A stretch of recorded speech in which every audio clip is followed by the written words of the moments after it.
The east is where we're from. The 12 tribes of Israel.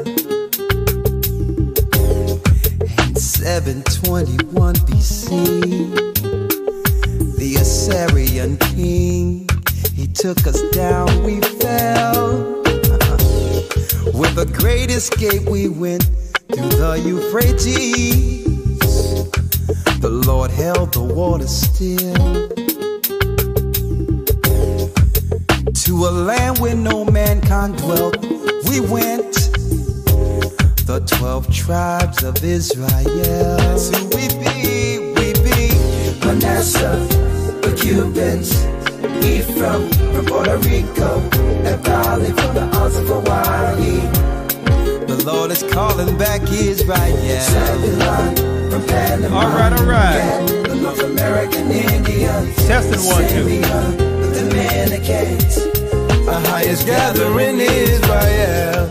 The Arabs and Africans told us. At gunpoint. Together our wives and children then sold us. In the belly of these great ships we traveled in fear. By the rivers of Babylon we found our brothers here. Asher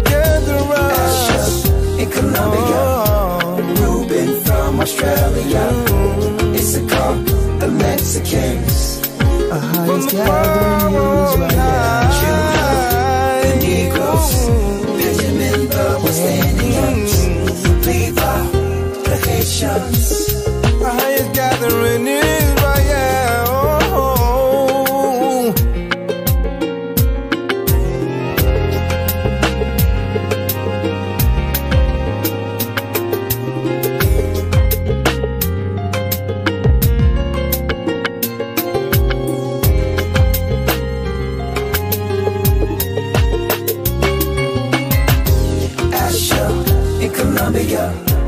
Reuben from Australia, Issachar, the Mexicans. That's who we be.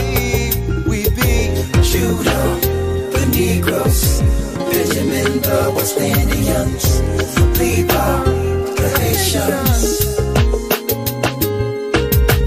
Manasseh, the Cubans, Ephraim from Puerto Rico, and Valley from the Isles of Hawaii. The Lord is calling back Israel. Zebulon from Panama, the North American Indians, Simeon, the Dominicans, the highest gathering Israel. All right, one more song, and we're jumping right in. A higher power's with me. They think they can lie to us.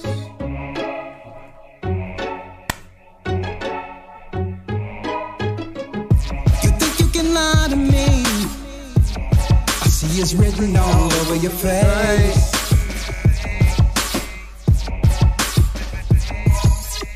Scientific intricity. They create out in space. You created out in space. Oh yeah.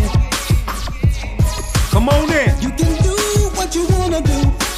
To have a vote with no voice in there. You can think how you wanna think now, but you can't stop us. The truth is rise ahead. But to lose, we refuse. I will go down without a fight. You think I can say what you're doing to me? Yeah, you cannot defeat me, 'cause I'm out of your league. My hand on your heel, I'm pulling through. A step ahead of you. Everything I can say, you know. I'm always with me.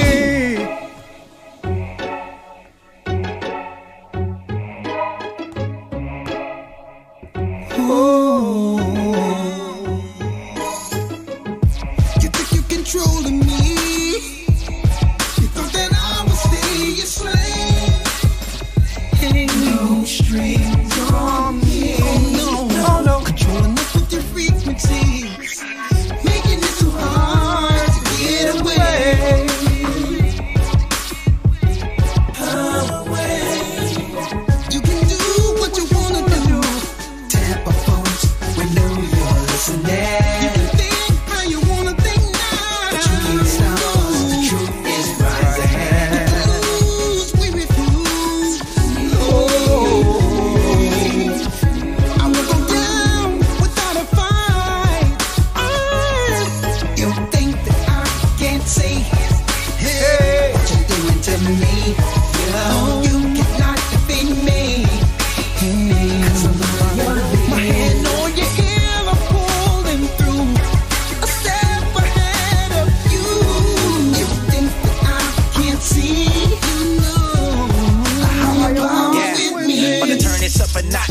Enters you in shot like electrical current, so current, leaving you paralyzed. And this truth is so amplified while your ego's reducing size. We a menace to your society, taking your kingdom violently. Bring a paddle to the battle, we can be in a valley of an alley with the battle. It's a matter of time, they gonna come what we done, you be the Messiah. I run the race until I finish, a higher power giving me the ability. Chosen people with no love of a mystery, we won't stop.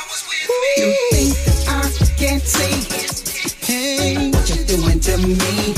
Yo, you cannot defeat me. Cause I'm out of your league. My hand on your heel, I'm pulling through. A step ahead of you. You think that I can't see? You know.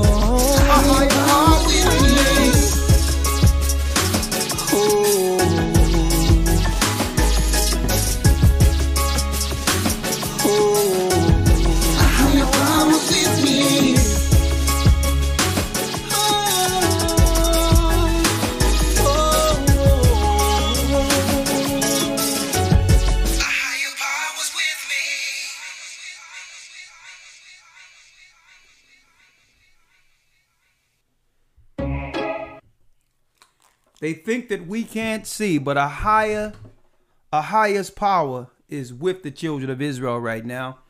First and foremost, I would like to thank you all for your presence. I'm Elder Ricard Shiara, along with the elders in the background, for a most timely broadcast. A most timely broadcast. Before going in,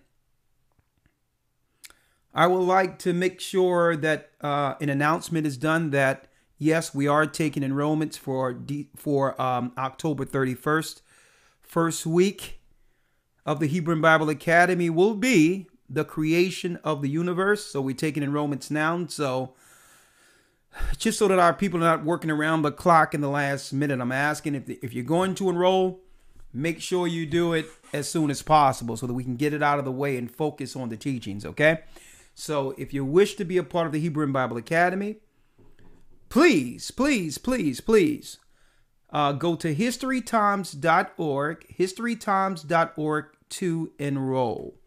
History Times, they already, you're already requesting jungle. I'm going to play that today. Don't worry about it tonight.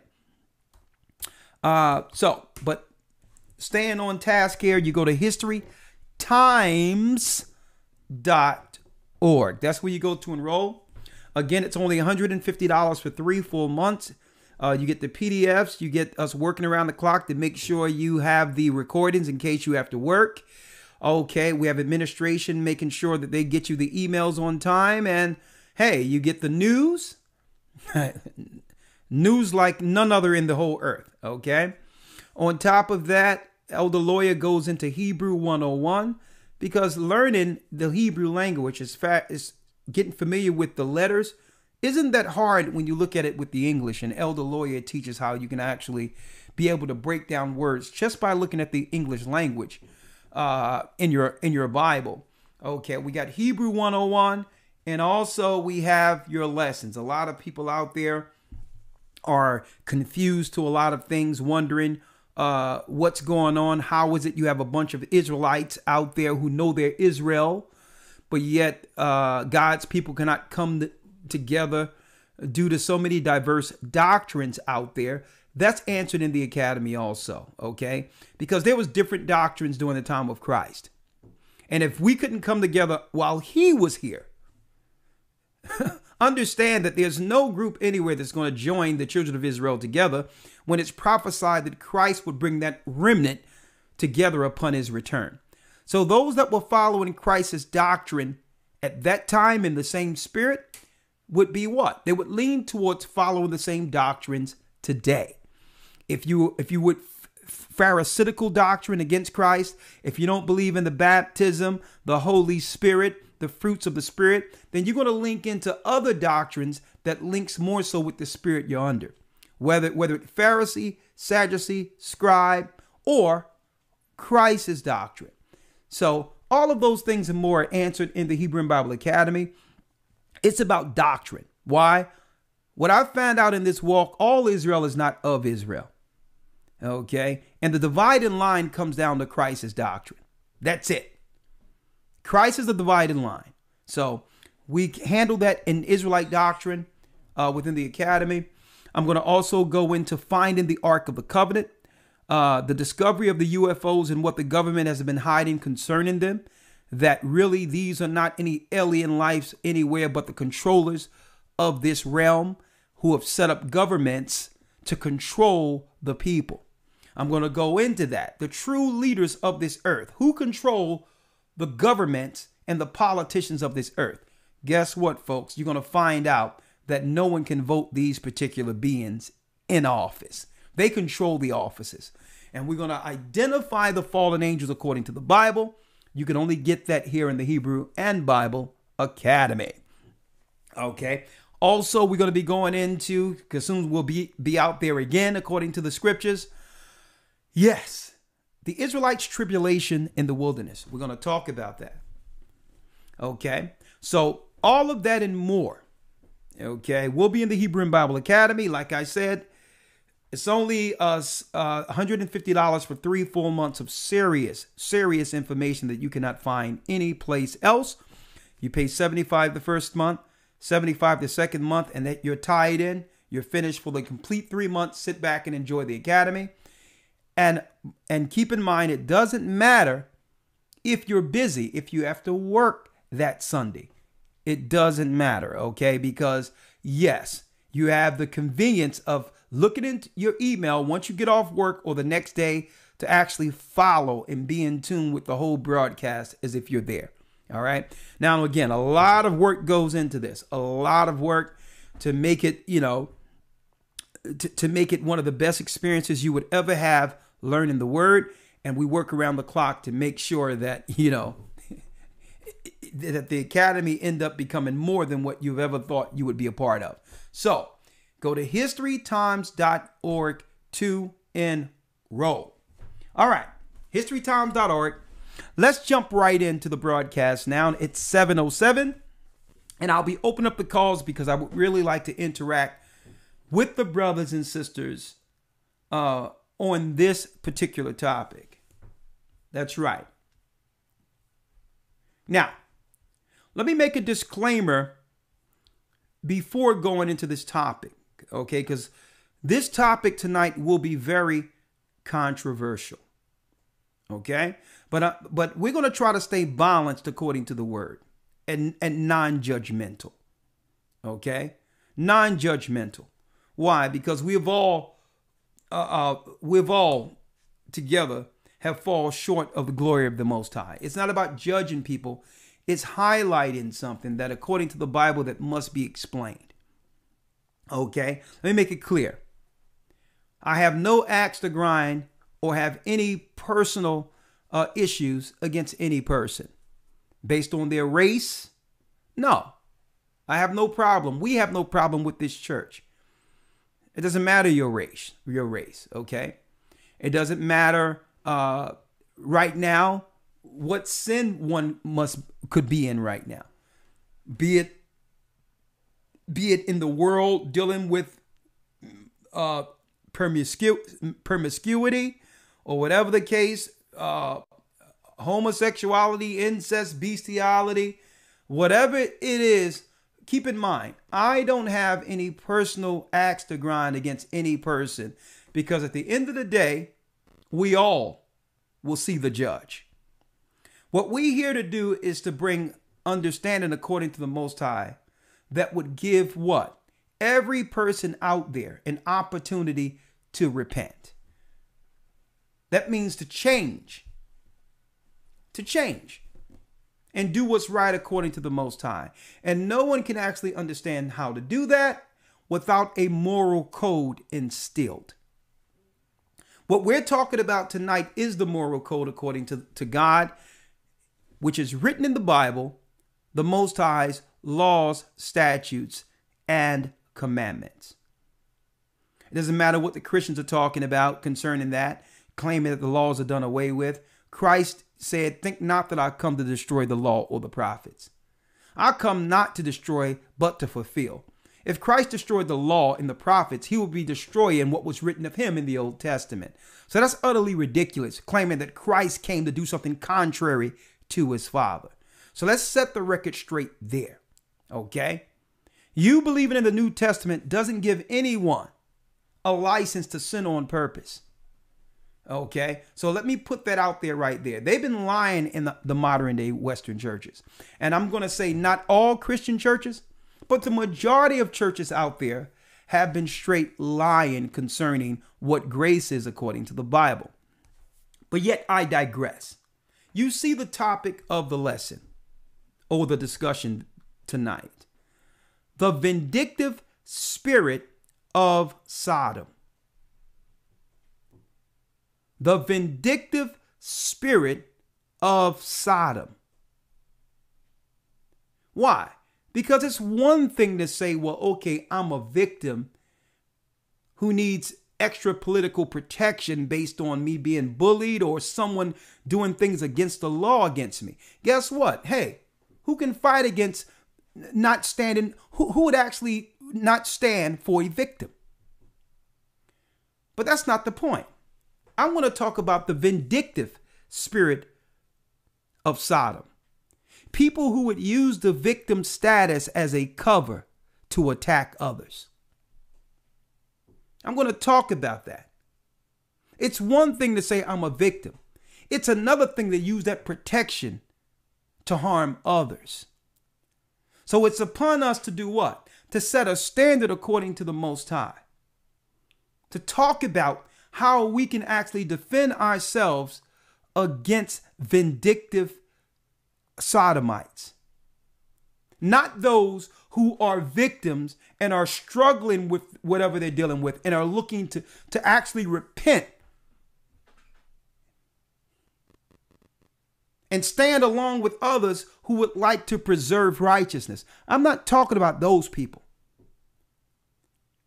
We're going to talk about that today. The vindictive spirit of Sodom, and it comes down to the righteous must now gain control. We must now, if you're looking to stand for something right, that's what righteous is. Not to say that you're holier than thou, but you're seeking to do justice and be right according to the Almighty. The righteous must now gain control against the victim's narrative. Those who would like to do right and respect nuclear family and a family according to God, according to the Bible, must now gain control of the narrative. We must now gain control of the narrative and say, you know what? Enough is enough. At one point, we thought it was because y'all claim y'all wanted equal statuses to be married because whatever the case is. Guess what? The law was passed where y'all can do that. Even though the Bible defines what marriage is, no one stopped you from ever doing it before. Hey, knock yourself out. It was one time where people being victimized or bullied because they weren't like the strong masculine young men growing up and they were teased. I agree that no one need to be bullied or no one need to be teased. Okay, but let me make it clear. All people should be protected by that. It shouldn't be a special status or law passed. When I was growing up, I was bullied. I was teased. It had nothing to do with a sexual persuasion. Bullies are going to be bullies. So extra law shouldn't be made because someone's bullied. Okay, let me put that out there. But I'm going to go in. The righteous now must gain control of the victim narrative. Why did I frame it that way? Because it seems like those who are trying to do right and preserve tradition has now become the victims. Has now become the victims. And we're going to talk about that by first laying a moral foundation. Since the conversation is out there concerning sexuality, we must now define what's moral sexually according to the Bible first. And then we're going to ask, is anything wrong with these laws that were set up to keep a traditional moral code within a society? We must set the standard first, because it seems as if the media, the liberal media, whoever they are looking to cloud the understanding of what sexual morality is. Or not just sexual morality, what a family traditionally is, and what was the reason for two people coming together in the first place. We're going to talk about that today. All right? So get ready. I want y'all to make sure you call in 515-605-9327. What we'll be discussing is the vindictive spirit of Sodom. Now, I'm going to bring Elder Lawyer in one moment. But before I do so, let's set the stage. Let's set the program for what we'll be talking about today. All right.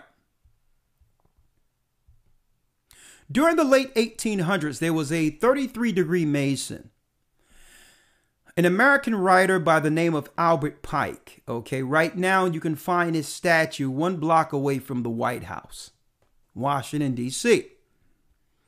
Albert Pike, he so happened to have been Jewish. I don't know if that had anything to do with it, but it's good to know, because why? Every time something happens when it comes to our people, usually the religion or what we believe is brought up. Okay? Because obviously the media believes and others believe that there's some tie-in to someone's ideology or their impact on society based on the religion they follow. So, and I'm going to use Israelites as an example. Anytime there's something negative that comes out where someone who believed they're Israel, typically a black person, they would automatically try to promote that as the all to end all of any negative because an Israelite did it. But we cannot do the same. We can't say, well, hold up, is there something within their religion that allows systematic racism and oppression and destruction on a people? I don't know. I don't claim to know. But I thought since they would like to bring that up, then when it comes to other races of people, we need to start going into their religion to find out if there's something within that ideology, adverse to society or our people, right? But let's digress. Albert Pike, he wrote a book called Morals and Dogma. Okay? Albert Pike was an American author, poet, orator, editor, lawyer, and jurist who served as an Associate Justice of Arkansas Supreme Court in exile from 1864 to 1865. He died in Washington, D.C., 1981. He was heralded as someone to be remembered, obviously, because they have a statue of him 1 block away from the White House. Now, I'm not here to give any of us or talk about this particular man's life. It's just something that he said, which was, I would say, prophetic. Let's see. It was prophetic. Let's get it here. I think I have it. One moment. Let's get it. One moment. Let me see. Right here. Albert Pike made this quote from his words under Morals and Dogma in the late 1800s. He stated, as a 33-degree Mason, "We shall unleash the nihilist and the atheist. We shall provoke a great social cataclysm." Now, I'm going to highlight these words here so you can see it.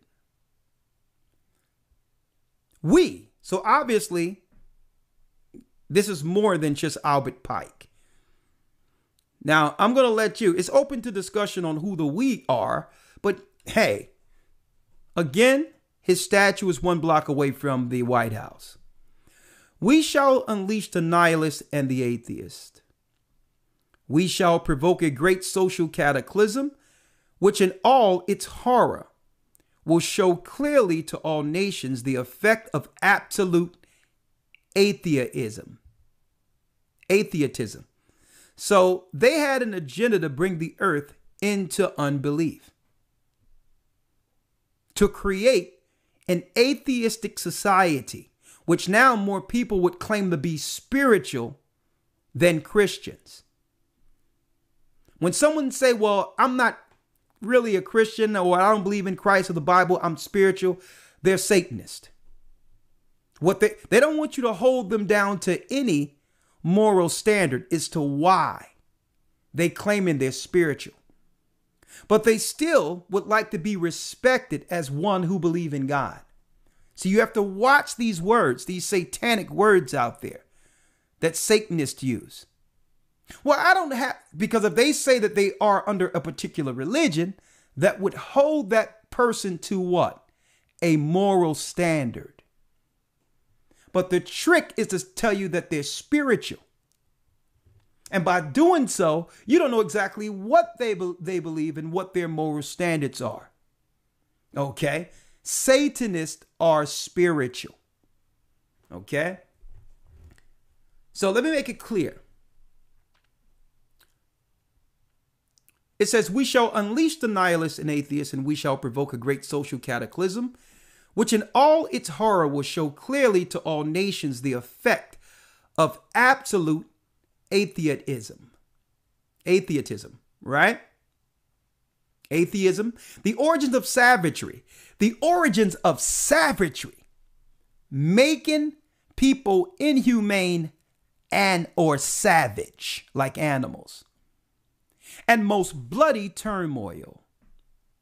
Then everywhere the people will be forced to defend themselves. So they want the citizens of the world on the defense, in a defensive posture. Forced to defend themselves against the world minority of the world revolutionaries, and will exterminate those destroyers of civilization and the multitudes disillusioned with Christianity, whose spirits will be from the moment without direction and leadership. So the outcome from setting up an atheistic system is to do what? To make it where the people are without any spiritual guidance before Christ returns. And anxious of an ideal, but without knowledge where to send its adoration. Now, mind you, Albert Pike was a Satanist. It says, without direction and leadership, and anxious for an ideal, but without knowledge where to send its adoration, will receive the true light through the universal manifestation of the pure doctrine of Lucifer, brought finally out into public view. Now, a lot of you don't know that the Satanists behind closed doors, the Knights Templar of Rome, worship Lucifer as the Baphomet, part male and part woman, a hermaphrodite, male and female, which would be determined today as transgender beings. So a lot of you are waiting for somebody to walk out of the White House with horns on, but it's the idea of the Baphomet that would become the norm accepted amongst society. This is what Albert Pike was talking about, the acceptance of Lucifer out front. So when you see the flag, when you see trans, when you see all these other sexualities, understand this plan was well thought out by the Satanist well before our current time. It says, a manifestation which will result from a general reactionary movement which will follow the destruction of Christianity and atheism. That means the belief in anything, but conquered and exterminated at the same time, causing a conflict before the two, because why? What? A nation divided against itself cannot stand, and eventually Satan destroys everyone. Elder Lawyer. Yes, sir. Shalom. Shalom. I'm bringing you right in right now. All right. It's good to see you, brother. I want to jump right in. Yes, sir. Let's do it. Before we go into some of the stories I'm headlining today, all right, I want to go into the Bible so that everyone out there cannot claim they didn't receive the moral standard according to God. Okay, according to the Bible. All right. Because they would make people believe that there's multiple sexes out there. It depends on how you think you are, your sex is, or whatever the case is. And a lot of people don't know even the word sex in of itself is a deceptive tool, a tactic on the psychology of people. Sex, the word sex comes from the Latin. Sex breaks down to the number what, Elder Lawyer? Tell him. Come on. 6. Sex is 6. 6, 6, 6. So immorality would lead to the mark of the beast. So we need to reel this back. For those who don't know, we're going to talk about the vindictive spirit of Sodom. There's a vindictive spirit about it. It's not about being a victim and needing help. It's about gaining political power over the population and using your political protection, as a shield while attacking the world. So it's really time that we realize that, listen, it was never about what they politically said it was. And the majority of the people who are suffering in this earth are believers. And believe it or not, they are aiming all of this destruction at taking and destroying our children. And it's time for the righteous now to gain control against the victim narrative. You're not a victim if you make those who once supported you victims. And I'm going to talk about that today. Elder Lawyer, I'm going to need you to scoot right over, if you don't mind, to your right a little bit in the center, because I really appreciate it. Thank you. I appreciate it.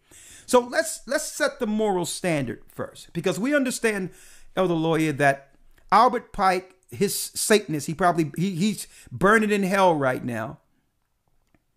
We understand that he set a precedent. He set something forward.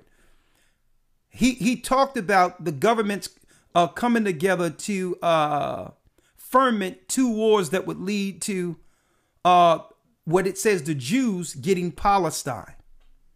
And at the very end, there will be a cataclysm, a war between the Christian world and the Muslim war. So all these things were actually progressively moved forward politically by what? The system, the power structure. Right. The power structure did all these self-fulfilled prophecies so that they can gain power at the very end to have Palestine. But then that's not the end all to, that's not the all to end all. At the very end, he said at the very end, in order for them to actually dismantle those who believe in Christ, they would let loose the nihilists and the unbelievers, those who believe nothing, and use atheistic teachings as well as straight sexual perverts to join together to actually aim at destroying the Christian mindset. Now, there's a reason for that, because it was prophesied it's the Spirit of Christ that would destroy the powers of this world. So we're going to talk about it. Let's first, Elder Lawyer, let's break down a moral standard real quick. Let's go to Leviticus 18:1. Yes, sir. Now, before we get that, let's get the definition of marriage according to the Bible. Okay, not according to the Webster's New Revised Definition. Let's get what marriage is according to the Bible. Yes, sir. Let's go. The book of Genesis chapter 2, verse number, I'm going to jump down to verse number 20. Okay. And Adam gave names to all cattle and to all the fowl of the air and to every beast of the field. But for Adam, there was not found in help meet for him. So what? A what? But for Adam, there was not found in help meet for him. So let's make it clear. Men was made to have full dominion and power. Okay. Now, what the world would call toxic masculinity is what Adam was. There's nothing toxic about what? Dominance. And being a leader, having an objective, having power, masculinity. There's nothing toxic about that. That's a man. So the Satanists would make you believe that a man should become gentle. No, a man is a man. A man is a defender. Okay? Now, a man shouldn't be abusive. That's against the Most High. He shouldn't have hatred in his heart. He shouldn't be insensitive, but no one wants a weak man. Okay? Women were born or made, not born, but made out of the man. Woman actually mean from man. Okay? Now, it says, the Most High seen that Adam was alone and decided to give him, speaking of God, the one the world ignorantly calls God, but his name is Ahiah, according to the ancient Hebrew. He said man shouldn't be alone. So he would do what?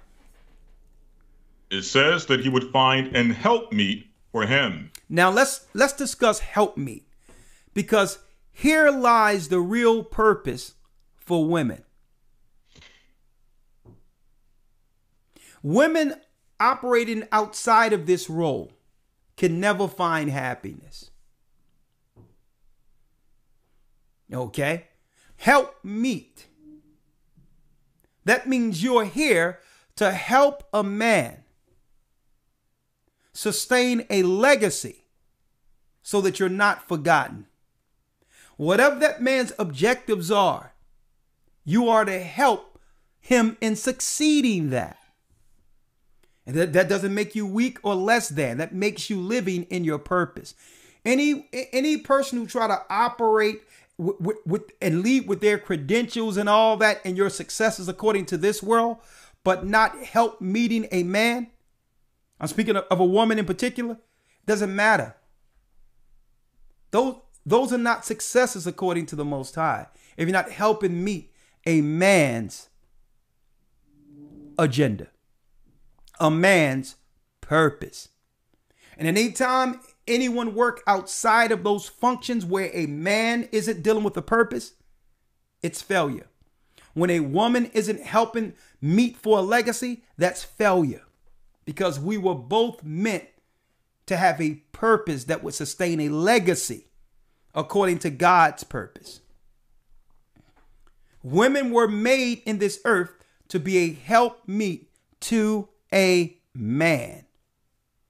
There's nothing wrong with that. Doesn't matter what the Western world tells you. Okay? And a woman, at the end of the day, when she becomes wise and of age, she realize all the accolades and chasing success in this society without having a man was for nothing, because there's nothing to leave behind called legacy. Okay? What we're giving you is the initial definition for marriage according to the Almighty. Go ahead, Elder Lawyer. 21. And the Lord God caused a deep sleep to fall upon Adam, and he slept, and took one of his ribs, and closed up the flesh instead thereof.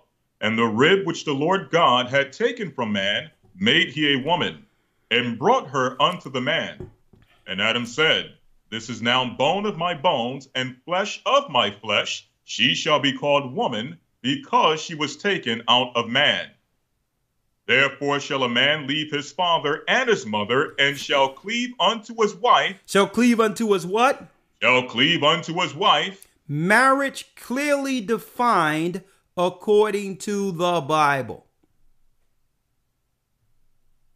There's no in-betweens on that. If you try to define it other than this, you're falling into what? The trick that the Satanists had under what? Under Albert Pike. Okay. To where you would leave your family open to be destroyed by the atheist and the nihilist. They would begin to skew the true understanding and purpose of marriage. Read. Therefore shall a man leave his father and his mother, and shall cleave unto his wife, and they shall be one flesh. And they shall be one flesh. That's marriage.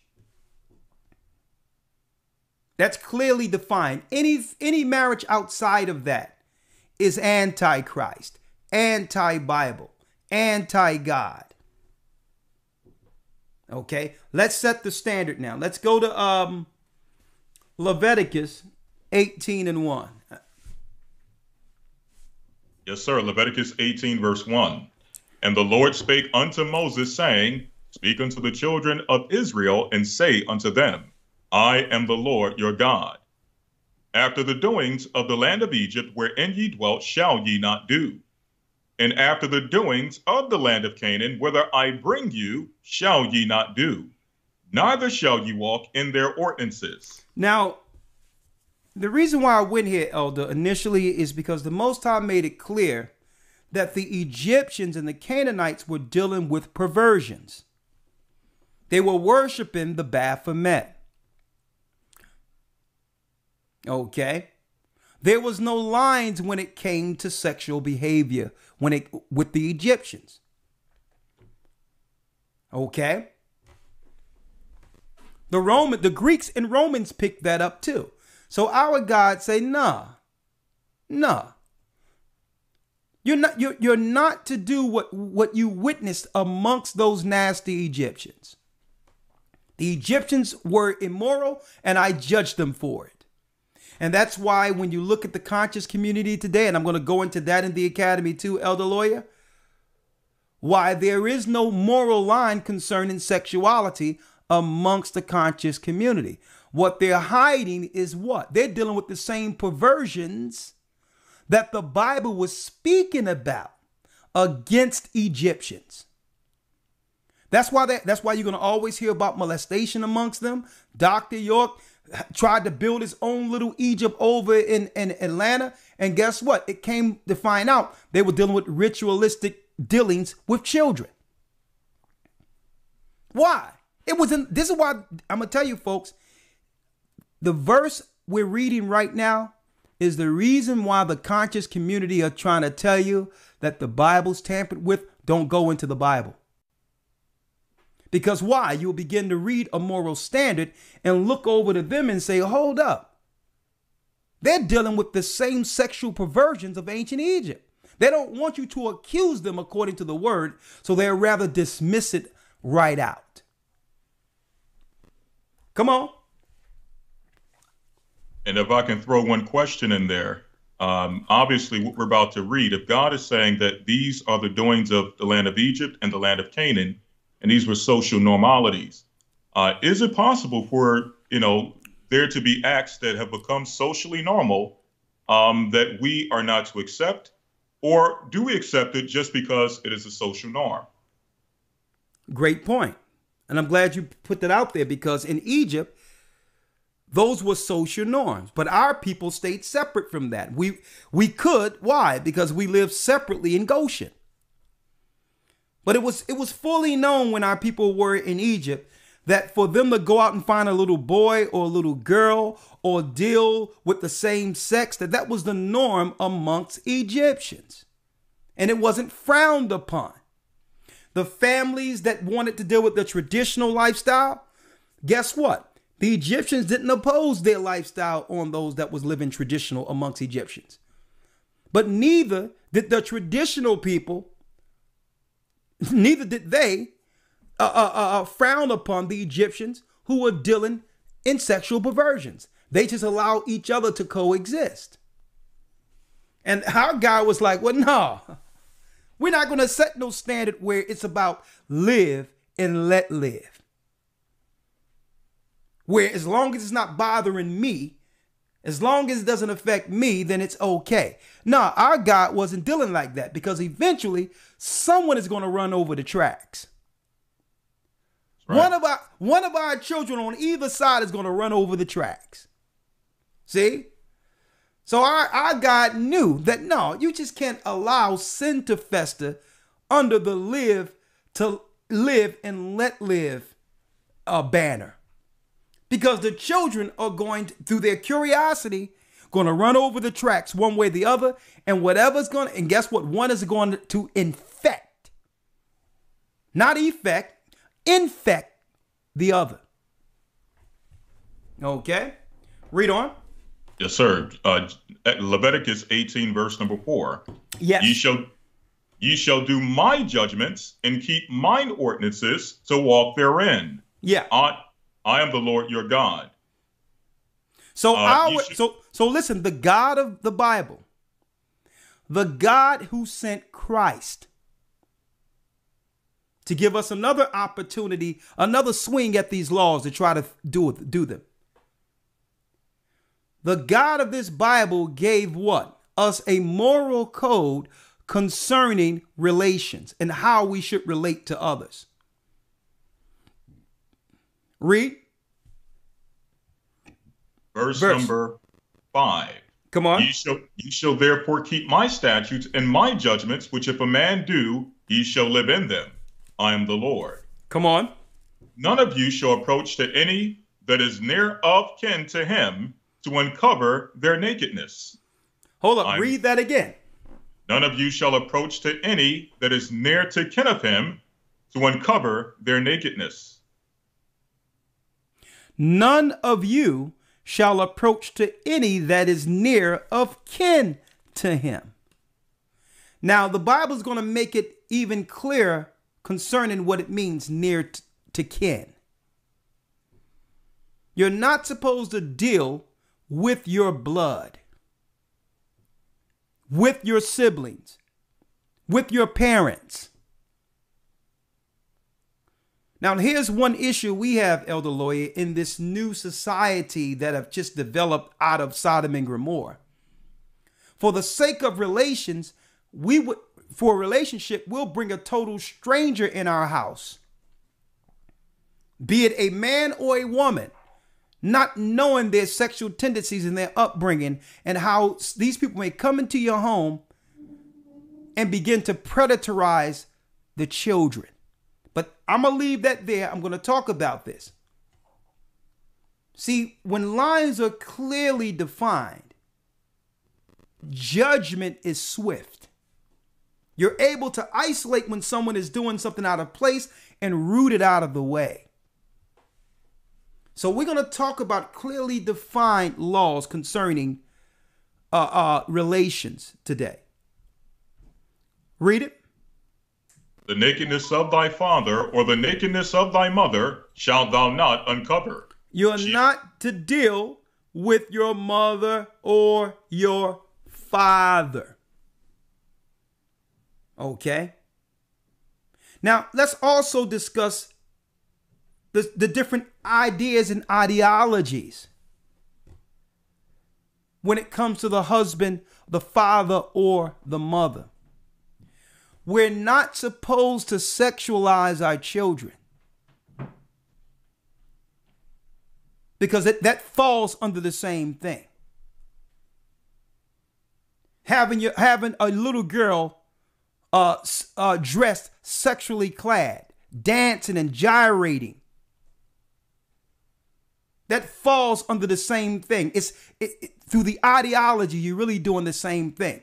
In order for you to sexually dress your child like that, something in you draws you into that spirit. There's an attraction, a perverted attraction where you'll think that's cute. But in your mind, you have already sexualized your children. See? And I'm bringing this out, Elder Lawyer, because a lot of people don't, sometimes the majority of our people, Elder Lawyer, they look at the end result and don't look at the mindset that leads to perversions and the act in of itself. Right. Because the Bible tell you it's conceived in the mind first. And then after the lust, it brings forth sin. So a lot of people look at this and say, well, hold up. Yeah, that's wrong, mother and father. But yet we'll sit back and see our children, our young girls, sexualized by their parents and paraded in public sexually after being what? Dressed by their parents. That means the parents conceived their children's sexuality before they clothed them. They conceived it in their mind that this is sexy. That's a perverted man or woman. That's a pervert that would allow their children to what? To be sexualized. See, and I wanted to bring the laws first because there's too many gray lines anymore. Finish reading, Elder Lawyer. Yes, sir. Verse number 8. The nakedness of thy father's wife shalt thou not uncover.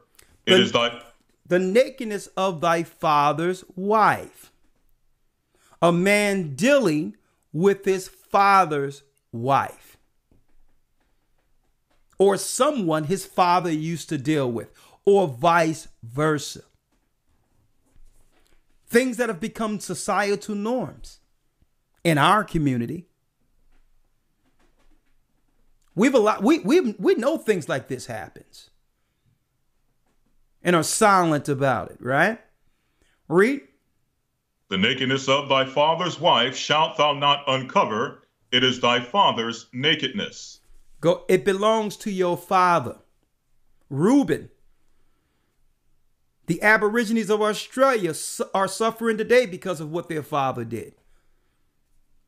Okay, Reuben, the firstborn, went and dealt with our father's Jacob's wife, Bilhah, and lost the position of the firstborn for this same sin written in the Bible.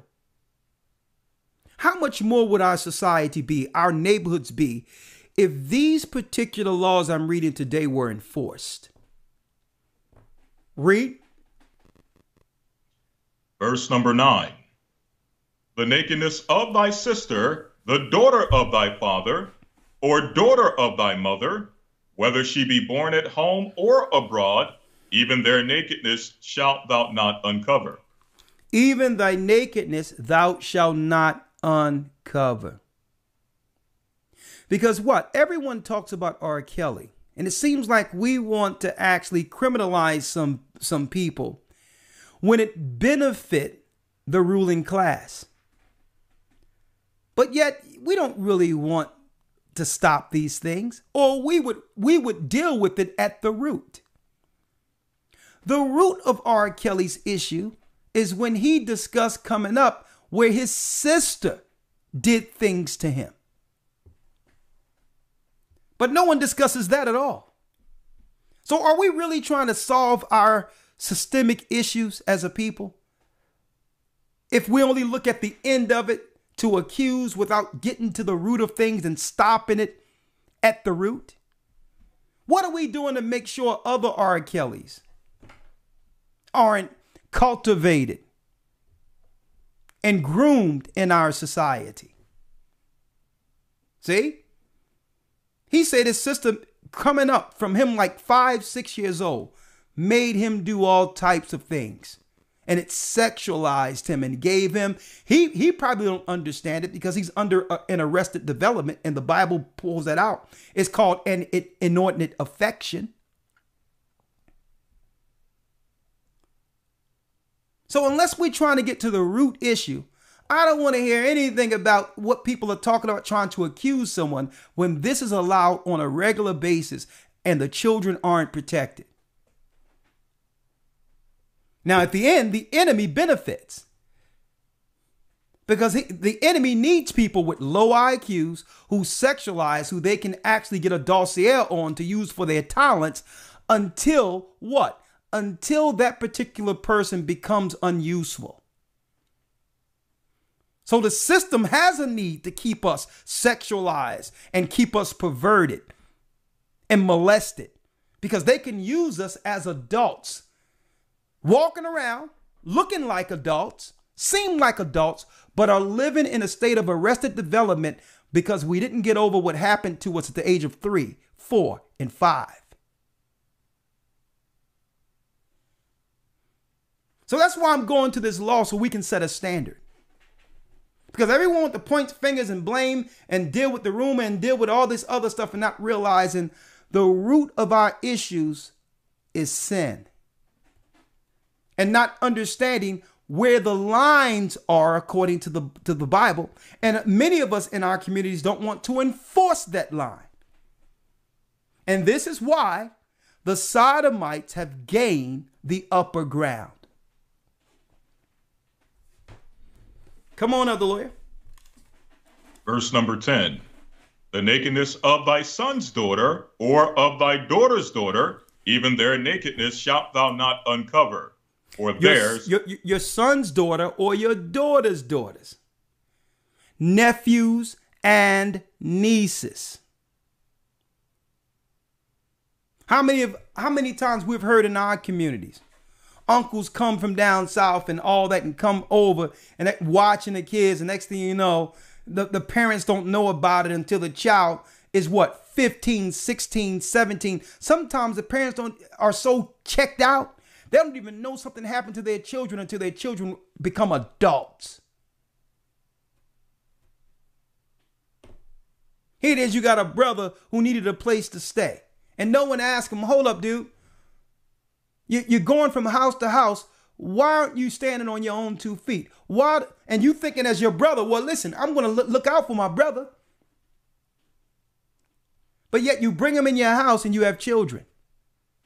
And your daughter is growing into her own, growing into a woman. And your brother is looking at her because he didn't grow up with her as someone, to protect or someone that he would care about. He sees this young girl as an opportunity.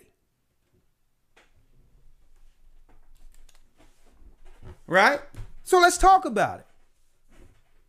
We're talking about the spirit that create Sodom and Gomorrah. A spirit that's cultivated within our communities.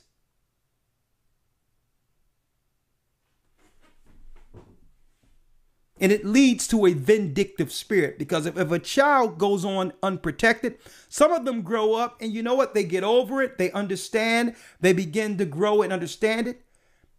Or they grow with whatever they're dealing with, but yet they don't feel a need to lash out at society.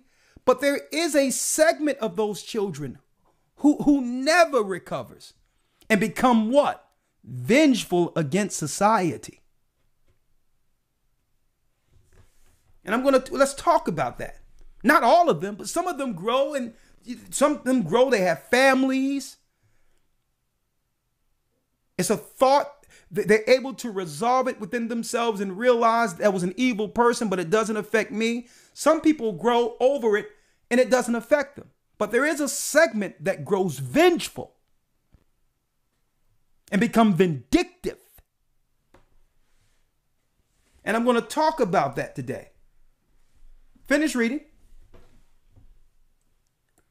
Verse number 10.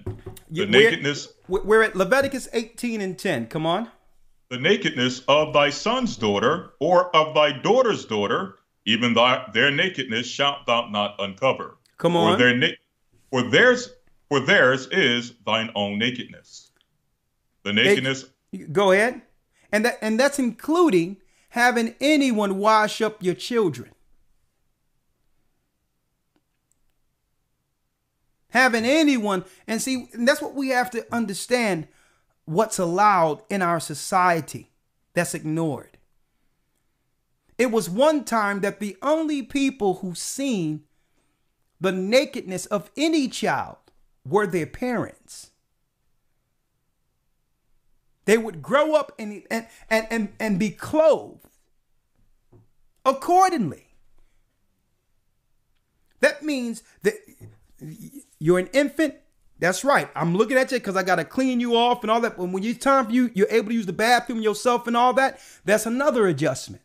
But only the parents see that. Now we live in a place where we can drop our children off newly born to strangers. Not to say all these people in these particular positions are predators or have a thought to harm your child, but you have to realize predators and sexual deviant people know how to find themselves around the children they predatorize. So you may drop your child off to a place, daycare, or whatever, but who knows who's changing your children? Who knows who's looking on your children's nakedness? Guess what? Society have made it the norm, where our children believe it's okay for a total stranger to touch their body. And we don't know the ill effects that might have. Now, I grew up in a different time. There was no daycare centers out there. There wasn't all that out there when I was growing up. Let me tell you, when I was growing up, we had cotton cloth diapers where it's safety pins. Your mother used to have to scrub it out and put it in a washing machine to keep changing. When I was growing up, to show you how long that was a while, right? But your parents don't have anybody just changing you. Because what's that doing to the children? Children are believing, they grow up thinking that it's normal for a stranger who has no relation to them at all to touch them.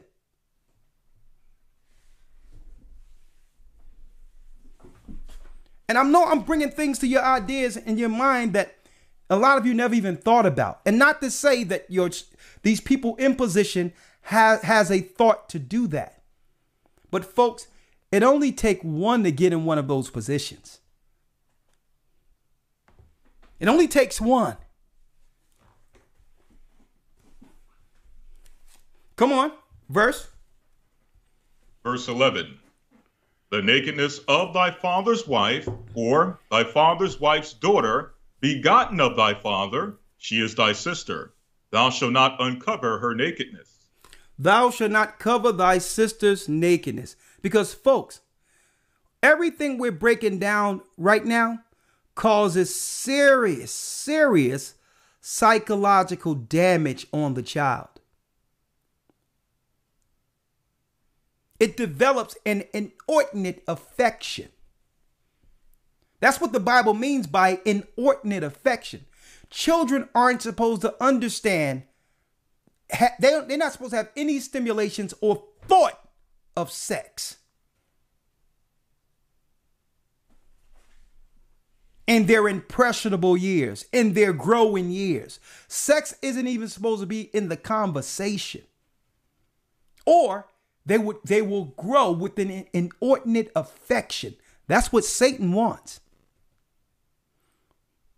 So now, the modern day system, Elder Lawyer, was trying to cover up what really happens at those early ages by claiming this word, born this way, born this way, born this way. So that we can gloss over what? Predators getting to children at an early age.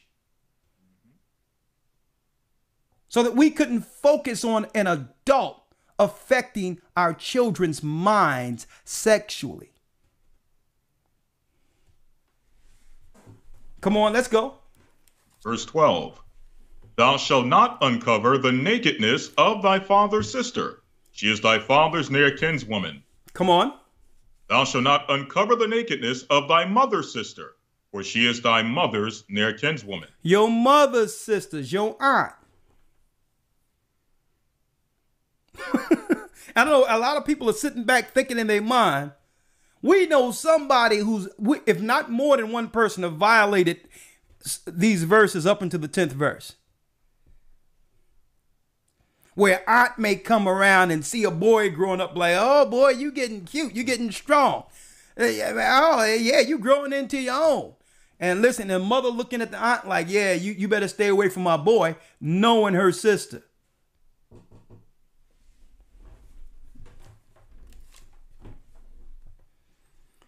Come on. 14. Thou shalt not uncover the nakedness of thy father's brother. Thou shalt not approach to his wife. She is thine aunt. Your father's brother, your father's wife, your aunt. She is your aunt. Read. Thou shalt not uncover the nakedness of thy daughter-in-law. She is thy son's wife. Thou shalt not uncover her nakedness. Thou shalt not uncover her nakedness. Come on. Thou shalt not uncover the nakedness, verse 16. Thou shalt not uncover the nakedness of thy brother's wife. It is thy brother's nakedness. Read that again. Thou shalt not uncover the nakedness of thy brother's wife. It is thy brother's nakedness. Your brother's wife. It doesn't matter what the circumstances are. It seems like the Most High through the scriptures just prophesied canceling anything that you would find on Jerry Springer. And it doesn't matter if the brother or the brother or the other whatever no longer is with the person. It shouldn't be a thing where a brother will go to another brother and say, yo, bro, you ain't dealing with her no more, man. You know, I think she's feeling me or whatever the case is. If you done with her, you know, it's up to you. Nah, that's a violation. If your brother dealt with her, guess what? She's off limits. If your sister dealt with her, with a man, she's off limits. What I'm bringing forth are moral codes that sustains a society. Read. 17. Thou shalt not uncover the nakedness of a woman and her daughter. Oh, how many times you see this? You let a man up in the crib and he's dealing with the woman, but have takes on the daughter too.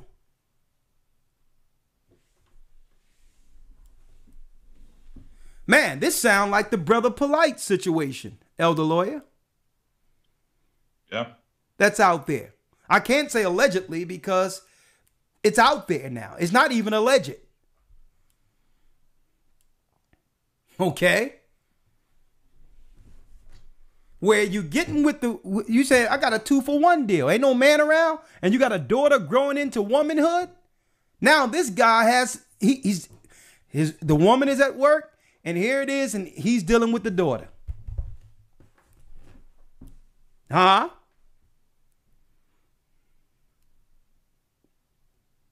And then eventually it's being hid because everyone is having their time, whatever that is. But at a time where someone isn't getting what they want out of the situation, it was evil from the beginning, but now there's a component of the triangle that's unsatisfied. Now, boom, here come the vindictiveness and all that because of what? The original sin. No woman should let a man, a grown man, around a growing daughter. Let's read it. Thou shalt not uncover the nakedness of a woman and her daughter. Thou shalt not take her son's daughter or her daughter's daughter to uncover her nakedness. For man, hey, lawyer, Now I see why the conscious community said that they don't want to deal with the Bible. The Bible is tampered with.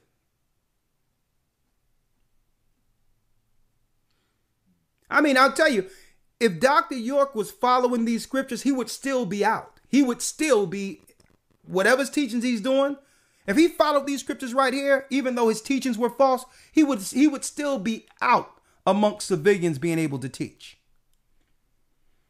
So instead of him trying to discredit the Bible, he should have been upholding it.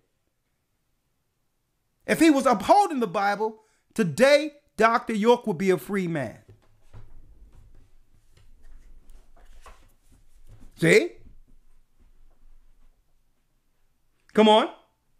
Verse 18, neither shalt thou take a wife to her sister to vex her, to uncover her nakedness, beside the other in her lifetime.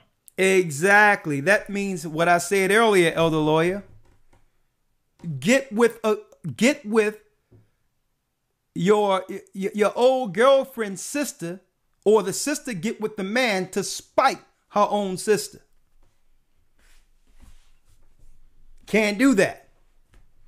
What happens when a girl or a woman finds out that her own sister dealt with someone she loved or cared about? Folks, lawyer, I'm going to ask you, lawyer, real quick. Does this not sound like our community? But I'm going to ask you this, elder lawyer.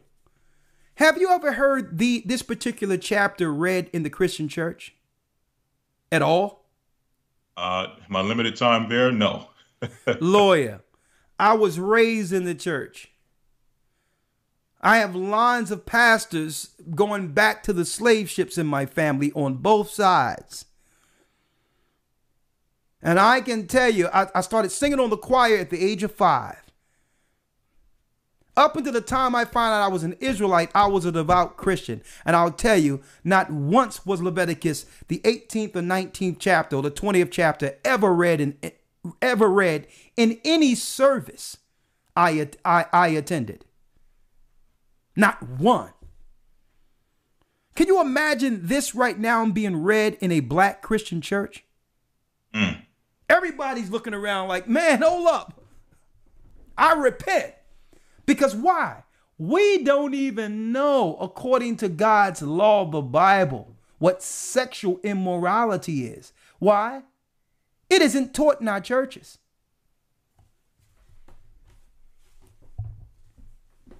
Read on. And to answer your first question, the answer to that is this is so common in our communities. And to read the scripture and to read some of the heinous relations that it's mentioning, it's not like, usually when you read something heinous, you ask yourself, well, why, what need is there to put that in the Bible? Who's really doing these things? But when you read this chapter, as heinous as it is, it's not one of those things where you ask, why is it in the Bible? Because you see it happen, you hear it happen so often in our communities, it's not even a surprise. Finish reading. Verse number 19. Thou shalt not approach unto a woman to uncover her nakedness, as long as she is put apart for her uncleanness. Okay, as long as she put apart from her uncleanness. The uncleanness is what? A woman's time when she's in her flowers, when she's separated in her flowers. She's under her issue of the month. A woman is not even supposed to be thinking about relations with a man during that time. And a man isn't even supposed to think about laying with a woman when she's issuing. I'm going to tell you. Finish reading. Verse number 20. Moreover, thou shalt not lie carnally with thy neighbor's wife to defile thyself with her. That's thinking about the neighbor. Someone you know, someone you trust. Right? Read. And I'm gonna tell you this, folks. What we're reading has become the norm within our society. Whether ooh, that's nasty. Oh my God, I can't believe it. Come on. What we're reading, these storylines have made Tyler Perry almost a billionaire, if he isn't a billionaire already. All the subplots and all that within his movies and all of that, his plays, is based on the scandal. The scandals, the sexual scandals God is against. So it must be something that we can relate to.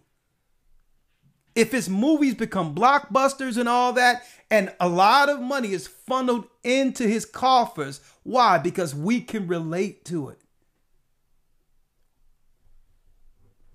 We can relate to it. We don't want to say it. But the Bible tells you where your treasures are, your heart is also. He became almost a billionaire based on scandal. I mean, think about it. One of his greatest characters, his claim to fame, is what? Him dressing like an old black woman.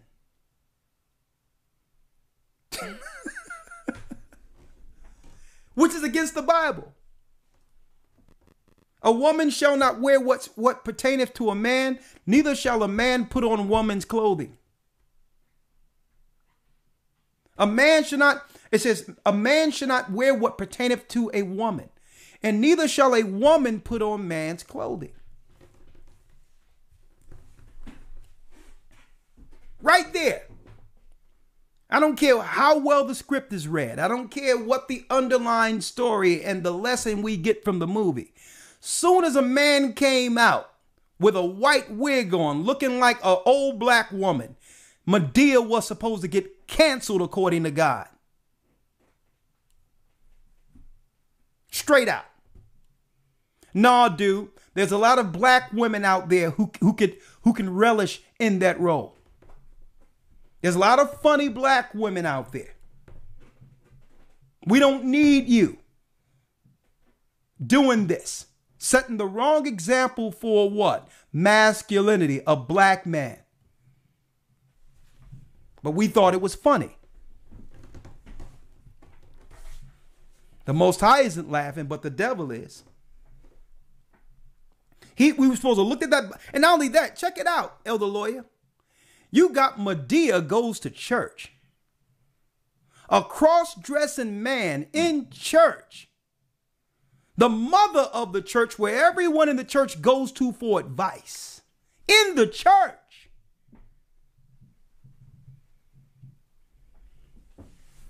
We're going to talk about it. Finish reading. Verse 21.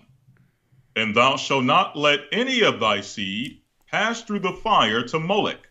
And it says, pass to the seed to Moloch. Now, the reason I wanted to go here, Elder Lawyer, I had it together before I got you on, is because people don't even realize when we introduce our children to all these sexual perversions that's written of in this chapter, it's actually giving your children over to Satan as a sacrifice.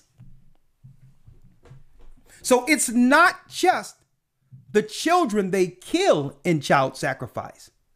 It's the children that's given over for sexual immorality to the system. Come on. 22. Thou shalt not lie with mankind as with womankind. It is abomination. You shall not deal with a man like the Most High meant in Genesis, the 2nd chapter. With Adam and Eve. It was meant a man shall lie with a woman to produce life. The Bible says you shall not lie down with mankind, a man, as you lieth with a woman. This is what we witnessed in Egypt. Read. Neither shalt thou lie with any beast to defile thyself therewith. Neither shall any woman stand before a beast to lie down thereto. It is confusion. It is confusion. Now, Why did our God put this in the Torah? Why? Because this was going on in Egypt, folks. And they have all this satanic type of movies and all that, where you got women laying down with animals, animals with women and all that, and vice versa, men with animals. Caligula, one of the Caesars, was known for laying with animals. Like, nah, this is confusion. That's what the Most High is telling you. A lot of these animals who are brought into those sexual acts are never the same. After that, they would have to put a lot of these animals down. They're so confused. Laying with people. Read. Verse number 23. Fact number 24. Defile not yourselves in any of these things, for in all these the nations are defiled, which I cast out before you. And the land is defiled, therefore I do visit the iniquity thereof upon it, and the land itself vomiteth out her inhabitants. Now, folks, usually when it comes to these laws, when breaking one of these laws, usually it has an effect for at least 2 to 3 generations before a people can recover, before a family can recover. It usually takes between 2 to 3 generations, that curse, where one can have children to start over without that curse affecting the children. A generation, according to the Bible, is 50 years. I need you to think about that. So imagine having a whole community who's used to operating in sexual perversions.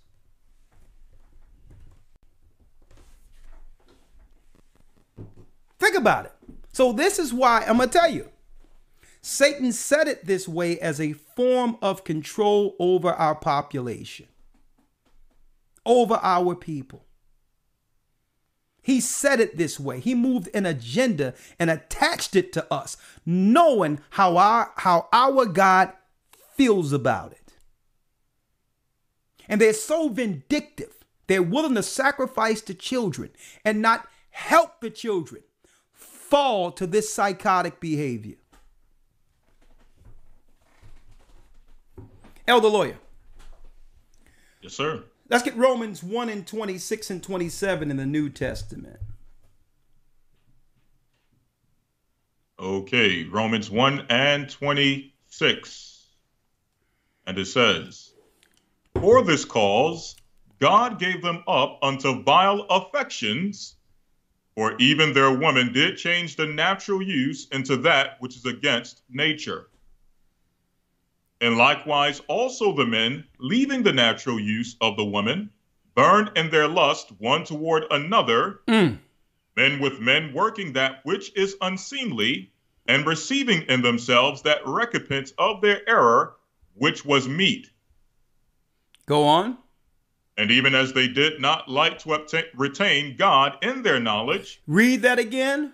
And even as they did not like to retain God in their knowledge. Since they didn't want to obtain or keep God in their knowledge, read.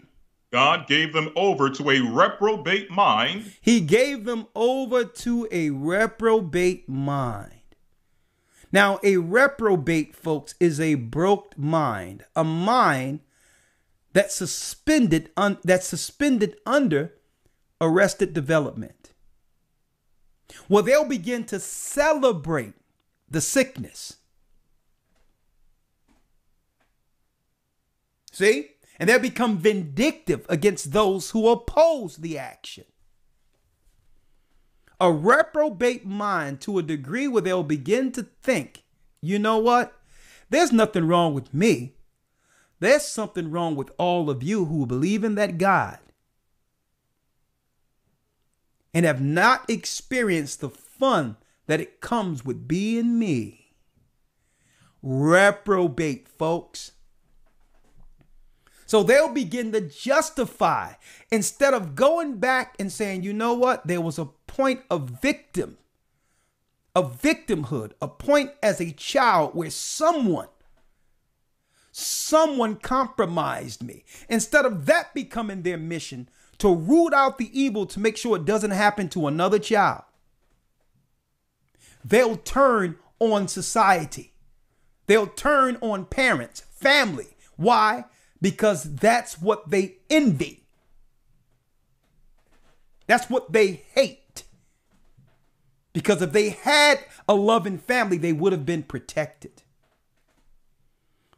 So that when they grow, that becomes their mission. Their mission isn't to stop them from becoming victims. Their mission is payback. Payback. No one stopped that person from harming me as a child. And because of that, I have an axe to grind against society. I'm going to get education. I'm going to get money. I'm going to get political status. And now it's payback. I'm coming after families so that children will know what it means to be unprotected. Like I was.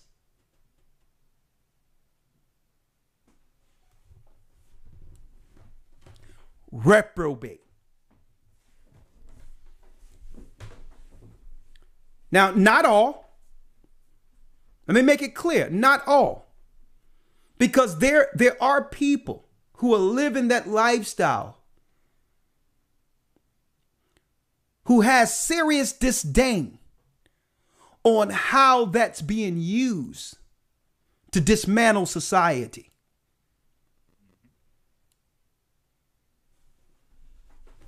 So let me make that clear.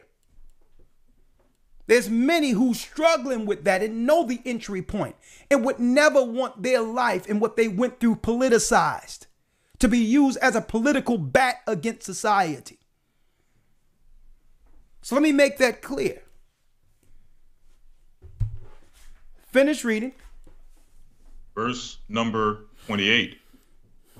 And even as they did not like to retain God in their knowledge, God gave them over to a reprobate mind to do those things which are not convenient. So since they didn't want to attain God in their knowledge, to bring some level of resolve,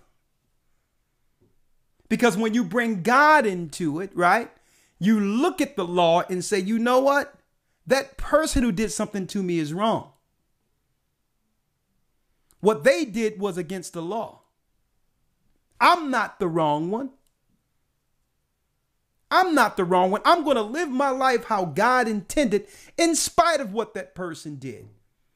And one day I will face that person, not in vengeance. I will face them and let them know how it affected me. I will let them know I remember what you did to me, and I'm not here to seek vengeance. But you owe me an apology. You owe me that moment that you took from me. And if you're willing to come to the knowledge of what you've produced and what you've done, I'll forgive you. But I'm not going to allow what you did to happen to another child. See, and this is how that person can get over that moment as a child. By not showing their vitriol and vindictive nature against the world and lashing out that way. But facing that predator that did something to them and giving that person an opportunity to be forgiven. And if they don't want that, if they're unrepentant, you realize you probably wasn't the only one. And I'm going to do everything to stop you from harming other children. That's the way it should be. Finish reading. 29. Being filled with all unrighteousness, fornication, wickedness, covetousness, maliciousness, full of envy, murder, debate, deceit, malignity, whisperers, backbiters, haters of God, despiteful, proud, boasters, inventors of evil things, disobedient to parents, without understanding, covenant breakers, without natural affection, implacable, unmerciful, who knowing the judgment of God, that they which commit such things are worthy of death, not only do the same, but have pleasure in them that do them. Look at that. So it tells you all the spirits that come from one when they become reprobate. They become all those those adjectives we've just described. Whisperers, starting rumors, starting fights, need to keep trouble going, become vindictive. And not only do they have pleasure in doing these things outright in parades and all that, but have pleasure in seeing other people victimized so that they can join more letters to their alphabet. A judgment is coming. Elder Lawyer, before we go, I'm going to show something online real quick, and I'm going to come right back to you. Absolutely. There's a university called Regent University, brothers and sisters. Regent University. It's a Christian-based university. Here it is right here. The Regent Difference Christian Leadership to Change the World, okay? In a nutshell, right? Now, there was a paper that I read in particular that I would like to share a little bit with you all. I seen this morning when I got up. And it was someone who wrote a paper from that particular school, the university, the Christian university. And it was on Steve Baldwin. Okay, he wrote this, and this was a letter that was actually an academia letter that was written concerning the progressive agendas pushed against believers today. And Steve Baldwin states, lately the gay movement seems to be making large gains in its war on America's Judeo-Christian culture. Gay characters have become the norm on sitcoms. It has become fashionable to attack the Boy Scouts. There's propaganda that inundates many of our public schools. Nearly all the mainstream religious denominations have revised their understanding of biblical teaching concerning their lifestyle. And the gay rights legislative agenda is succeeding beyond the advocates' wildest imaginations. And yet the destructive impact of their lifestyle has become Western civilization, is rarely discussed by columnists, reporters, religious leaders, politicians, or by any else for that matter. Even some conservative publications choose to ignore the issue and instead have published the article arguing for greater tolerance for their lifestyle. So the politicians, even the conservatives, are not arguing about the immorality and what's causing all this. They're more so talking about what? Tolerance. You shouldn't have to force anyone to tolerate something.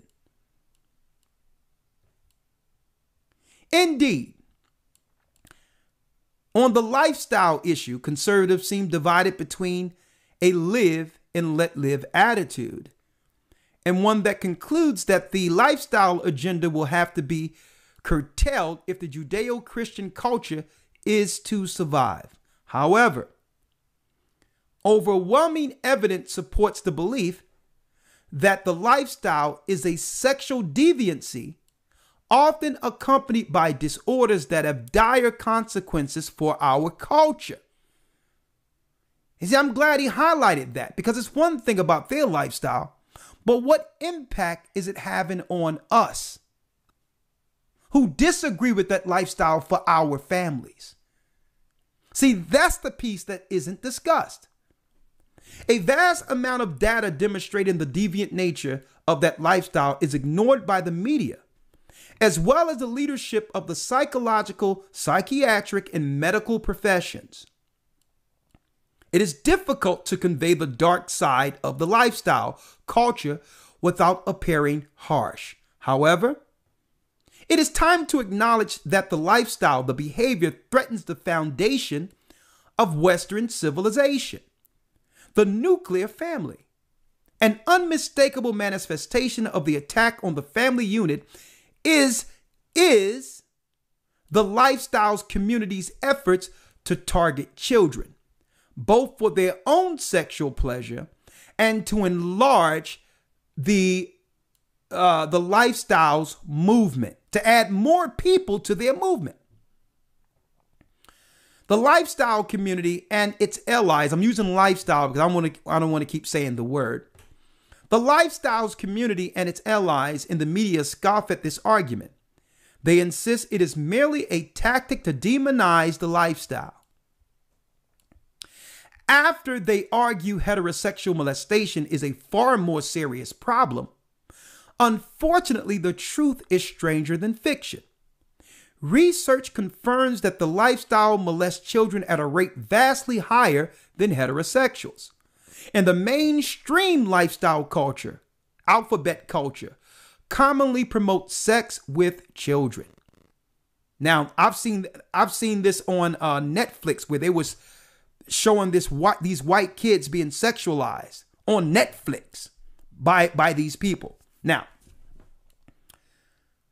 the lifestyle leaders, the alphabet leaders, repeatedly argue for the freedom to engage in consensual sex with children. And blind surveys reveal a shockingly high number of the alphabet to admit to sexual contact with minors. Indeed, the community is driving the worldwide campaign to lower the legal age of consent. There's movements all around the earth, folks, to move the legal age of consent for intercourse with children, folks. Did y'all know that? The trend comes at the expense of our children's safety because they're trying to do what? They're trying to get to the age of your children's, to lower your children's consent, because it's not about their children. It's about being able to do what? Get access to ours. This trend comes at the expense of our children's safety. The incident in Los Angeles involving group homes operated by the movement and the lesbian adolescent social services is called GLASS, exemplifies this danger. It receives taxpayers' money, minority money, folks, money that used to be for us, to take in troubled youth referred to them by the social service departments of various southern counties in California. Their website should have been warning enough. It believes that some children are born with the lifestyle, a view not backed by any science, and announced that they target youth who are confused about their sexual identities. The website links to a myriad of sites targeting the youth, including one promoting a book that promotes sex with children.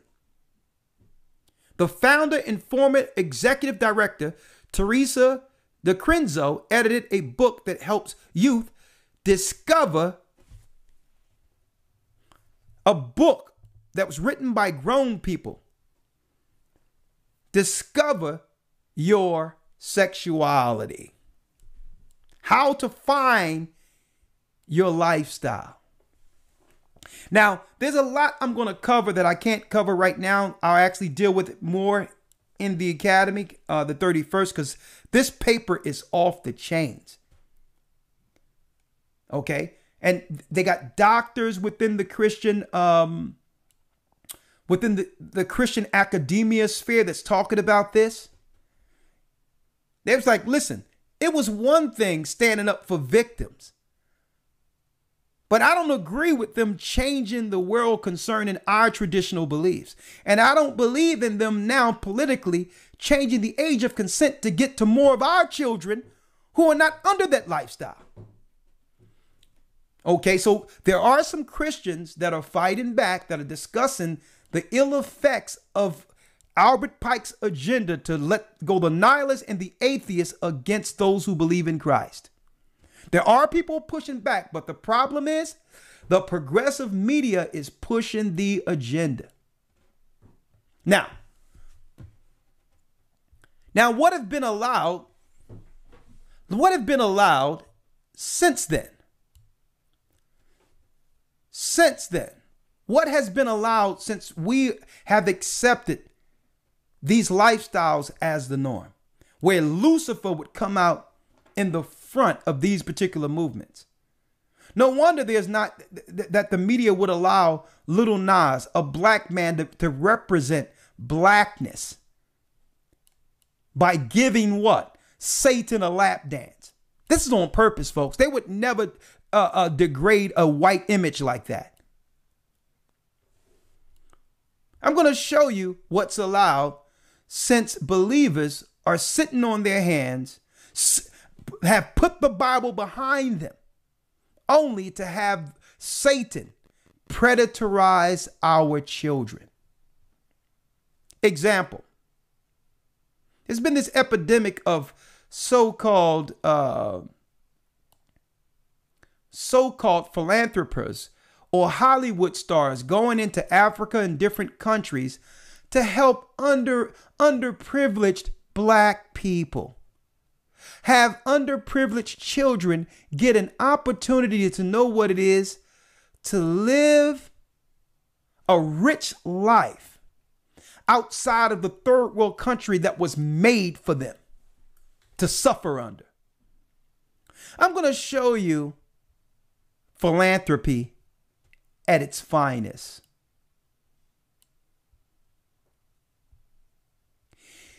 Here is Sharon Theris, right? Sharon Theris from a great, she was a big actor in the early 90s, mid 90s up 2000s, from South Africa. Oh, look at her with her two little daughters. No, brothers and sisters, these are not daughters at all. These are two boys she adopted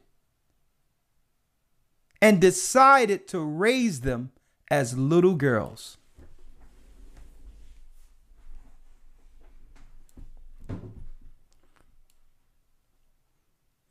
Here's the plan they have. This is what they want. This is the future of black representation. Male. Charlize Theron. That's her name. Charlize Theron. Charlize Theron is her name. So, folks, no, this ain't Little Nas. This is the future. This is the future representation they want for black males. This is the image.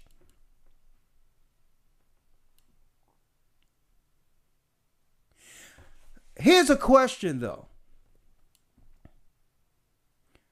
Where is the outrage here? I'm going to show you something about our people. I'm going to show you something about our people, and we need to fix this. They can parade, they can turn our young, strong men, Judites, into girls right in front of us with no outrage.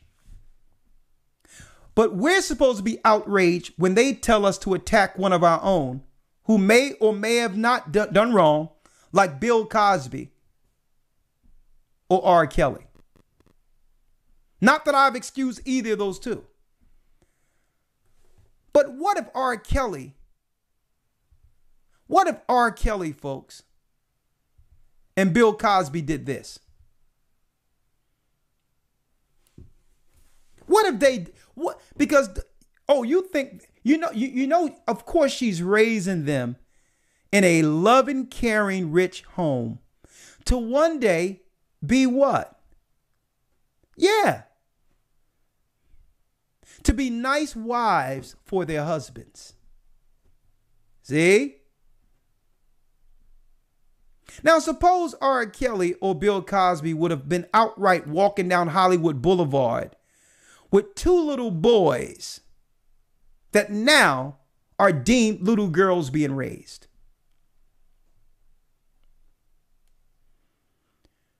Folks, this is happening without any outrage. To let you know, the Satanists have accomplished their agendas.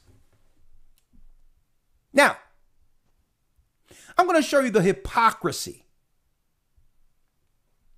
Here's some more hypocrisy. And by the way, folks, white women are minorities too. By the way. So you're looking at three minorities here. And the two children are double minorities. To show you some of that reprobate sickness that the world have come to accept. White women are minorities, folks. Okay? Now, some more hypocrisy on another note, but they all are running in with each other. Real quick, before I turn it over to you, Elder Lawyer. Yes, sir. If I can mention this one quick thing, the mockery behind that image, the actual article associated with that image is Charlize Theron has a village of strong black women to help her raise her daughters. Read that again. Now she pulled the sisters into that. Elder Lawyer, can you send me that link? Send me that so I can put it on the screen, please. Yes, sir. So now Charlize Theron has made sisters, black sisters, and accomplices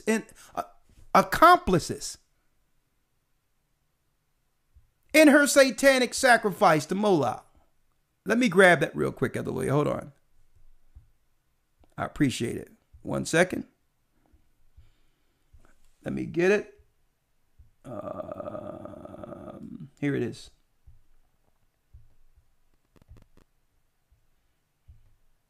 This is insane. Oh, Lord, I'm glad you found this article, because they probably would have thought that I was making this up. You can't make this up. Hold on, folks. You cannot make this up.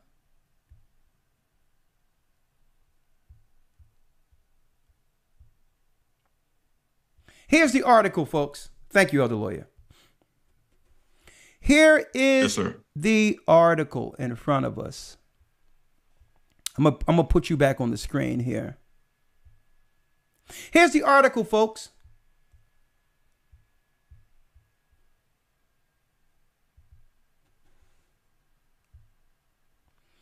BCK. Charlize Theron has a village of strong black women to help her raise her daughters. I am so grateful. Charlize Theron is grateful for the strong black women in her life who help make up the village she relies on when raising her daughters, Jackson and August. Name them two boys, Jackson and August. The Addams Family 2-star recently shared the importance of asking to help rearing her girls. Look at these Hollywood freaks. Look, there she go right there. She got the help of the black women raising these guys, these who they call girls now, were born biological males, folks. Look. Oh. Have members with your organization spoken with those on the ground in South Africa who are hesitant to get those vaccines because of misinformation that they've heard? Okay, I want to talk about that. So now they want to push something else, huh? Because it always leans. There they go. Happy birthday. Black women. She says she has a village of black women that are going to help her raise her girls. Go ahead, Elder Lawyer. Anything else on that? No, that's it. Just pointing out the hypocrisy of it. I mean, not the hypocrisy, the hypocrisy, but the mockery of it, and to pull black women into it. And for there not to be any outrage against this from, not that I've seen. from black women. Where is the public outrage? Don't tell me that I marched for George Floyd. I don't want to hear that. I'm standing for my black kings. When we allow this woman right here to mock black masculinity, these are our sons. Now, there's another thing I wanted to pull out, and then we'll open it up real quick to show you some more hypocrisy going on in the world right now, Elder Lawyer. Sure. Real quick, before we go there, Netflix fires who they call a trans activist for allegedly leaking internal documents. The worker has encouraged trans employees to protest the company's release of the Dave Chappelle show, in which he made anti-trans jokes. Now, this is what they're not telling you, folks. To show you how a lot of these movements is to hide those who are attacking us behind the veil, which is their quote unquote sexuality. They would make you believe that this is a trans man. No, this is a pregnant black woman.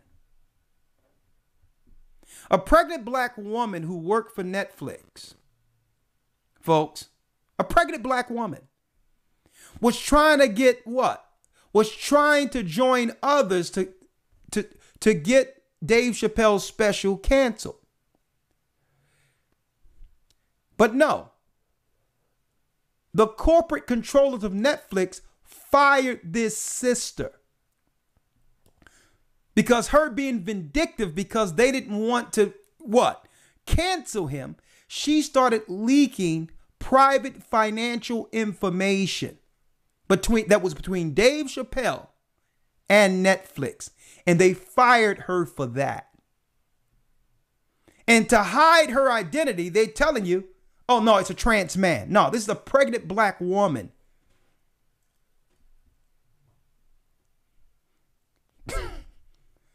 Who, now I would have expected a white person or someone, if they were of the gay persuasion, to be white, to show their face to go against a strong black man who stayed in his opinion, who's standing up and pushing back against these agendas that are destroying our families.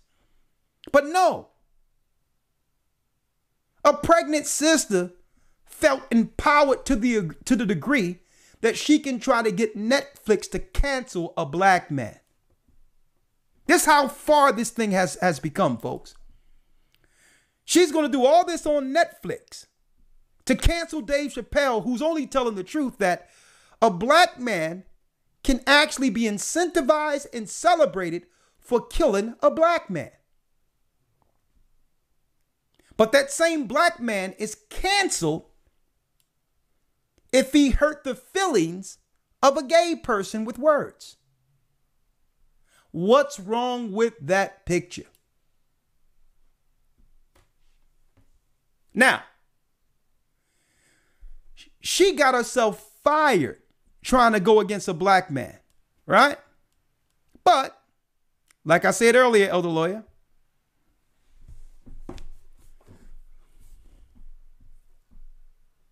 but there was no outrage here.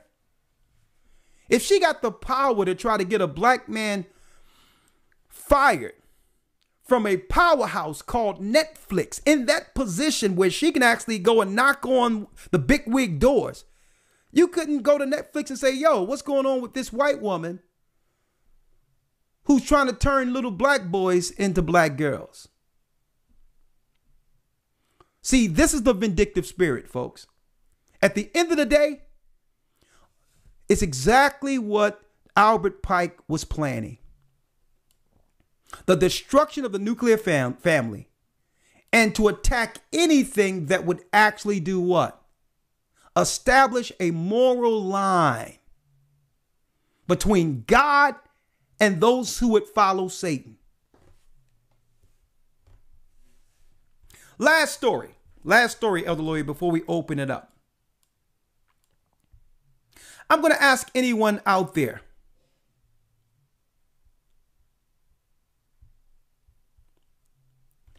Does anyone out there know this woman? You have no idea who she is. Her name is Allison Williams. Allison Williams. Now, I know a lot of you asking Elder Ricard Shiar, why should we know exactly who she is? Why? Well, I believe based on the agendas that are being pushed right now, everyone should know who she is. Mainstream news, CBS, did a report on her without her picture. And you notice they don't have her picture anywhere. They just have her name. ESPN reporter Allison Williams leaving network over the vaccine mandate. ESPN reporter. ESPN reporter Allison Williams, but there's no picture here. So when you don't see a picture there, know right off the bat it's not talking about a black person. Now, if Allison Williams was black, you probably would see a picture. Yet I digress. Here's my issue, Elder Lawyer. Here she is right now, a white woman who was able to bow out because she don't know enough about the stuff to take it, and she left ESPN because of it. I would expect Stephen A. Smith and others who work at ESPN to have the same outrage against Allison Williamson that they have against Kyrie Irving.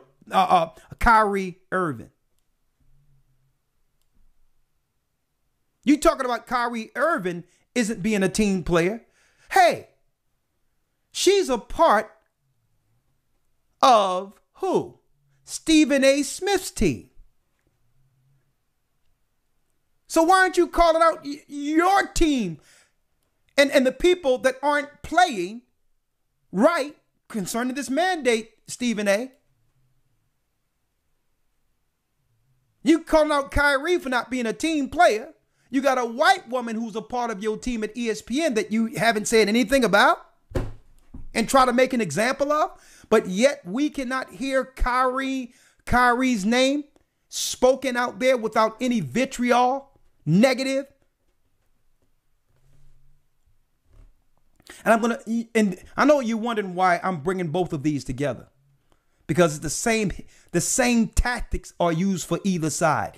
Any agendas are produced against the same people.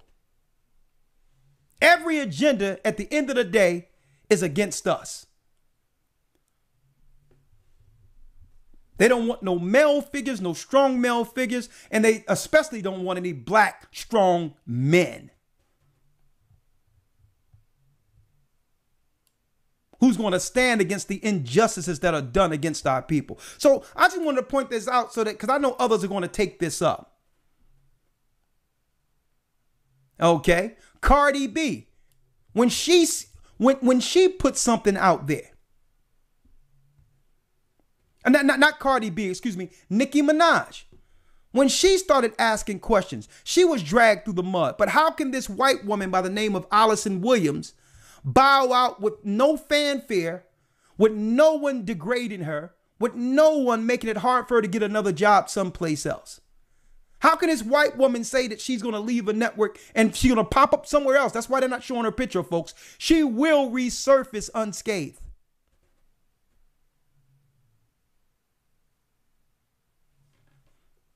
ESPN reporter Allison Williams leaving network over the mandate.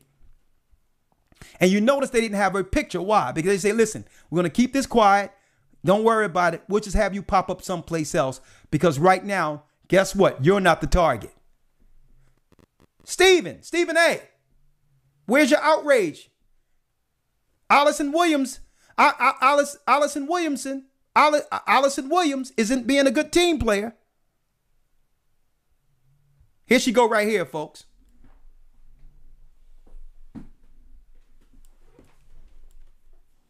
So, why am I putting this all out there before I turn it over to you, Elder, and open up the lines?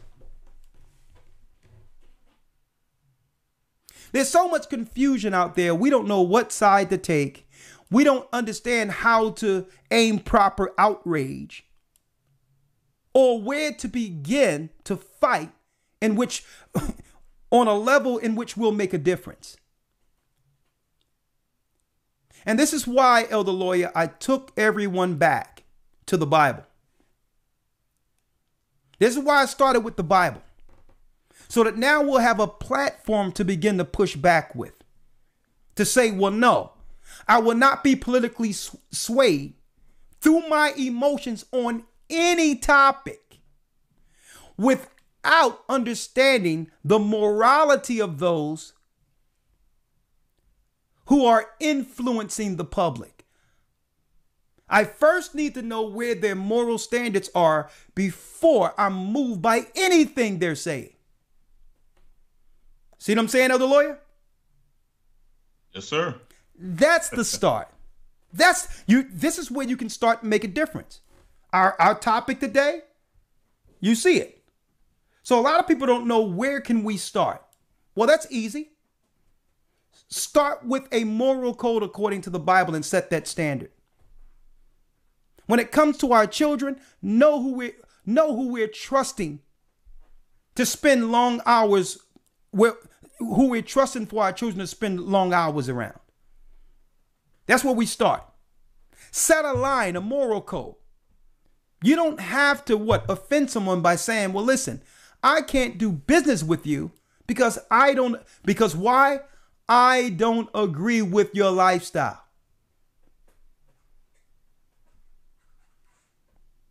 They'll be quick to tell us, they're quick to tell Dave Chappelle, listen, because I don't agree with your opinion, I want to cancel you. So now we have to stand down and say, well, you know what? Okay.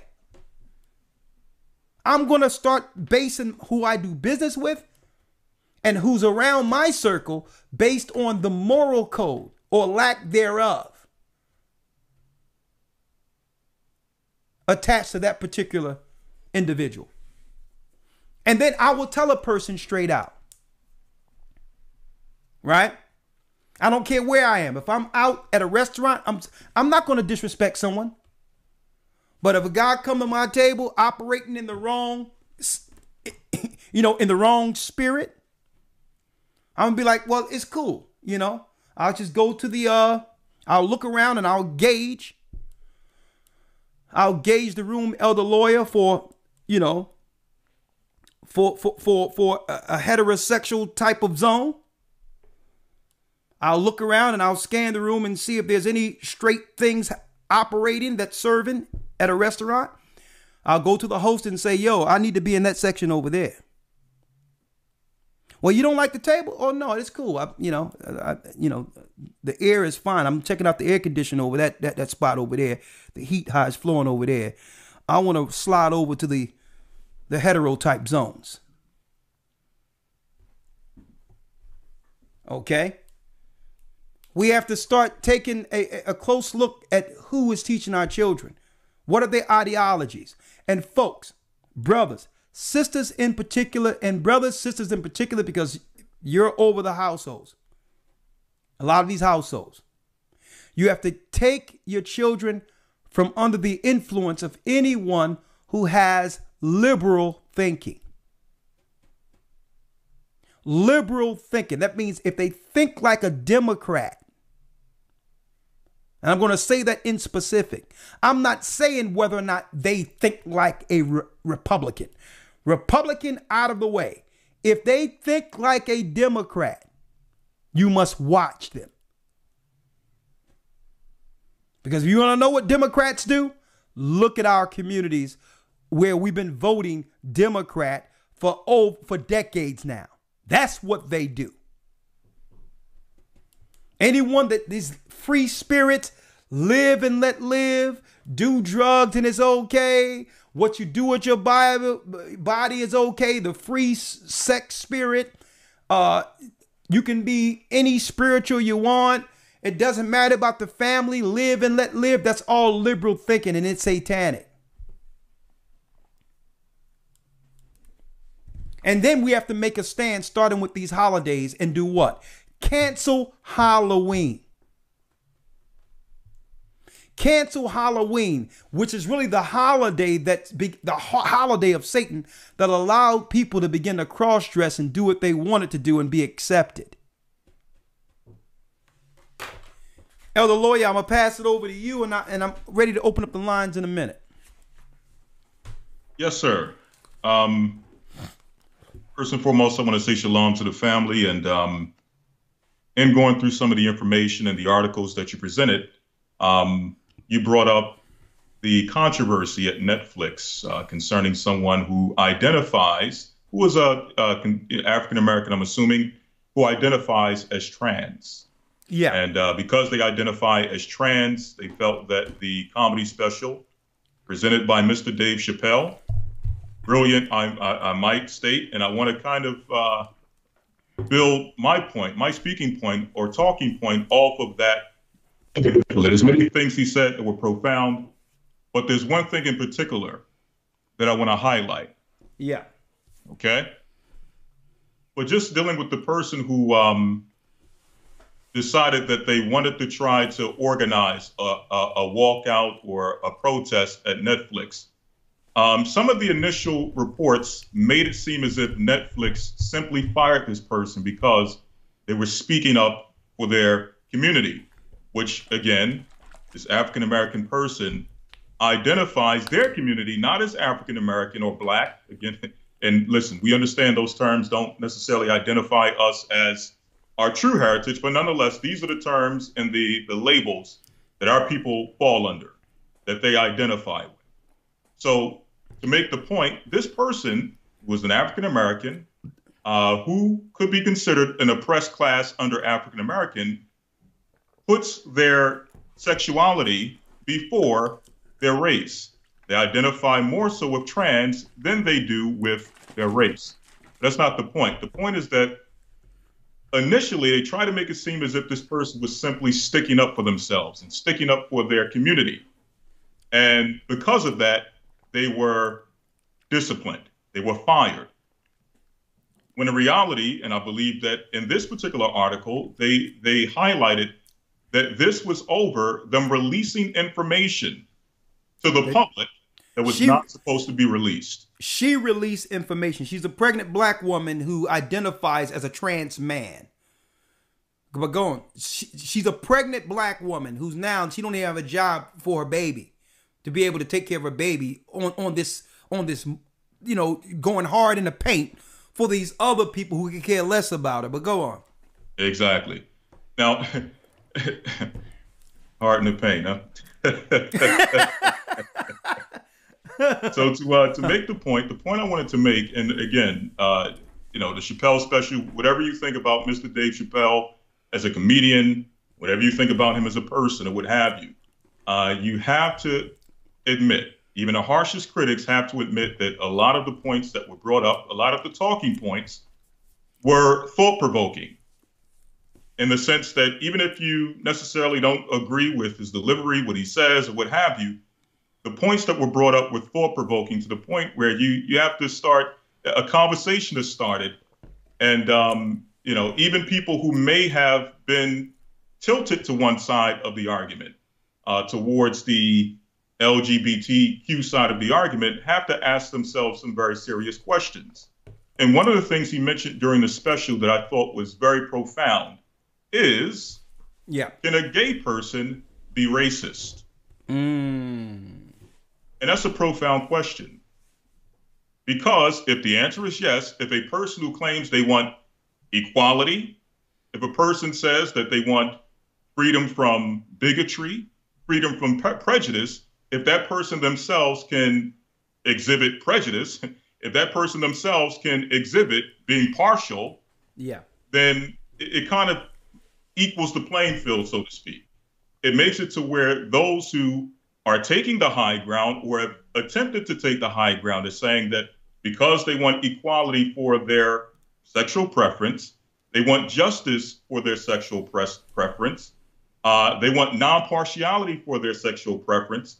If we can say that you can exhibit partiality, then now it takes away your stance, or it takes away your high ground from being able to state that you now have some level of moral high ground or moral standard when it comes to exhibiting non-partiality, non-prejudice. So here's the question.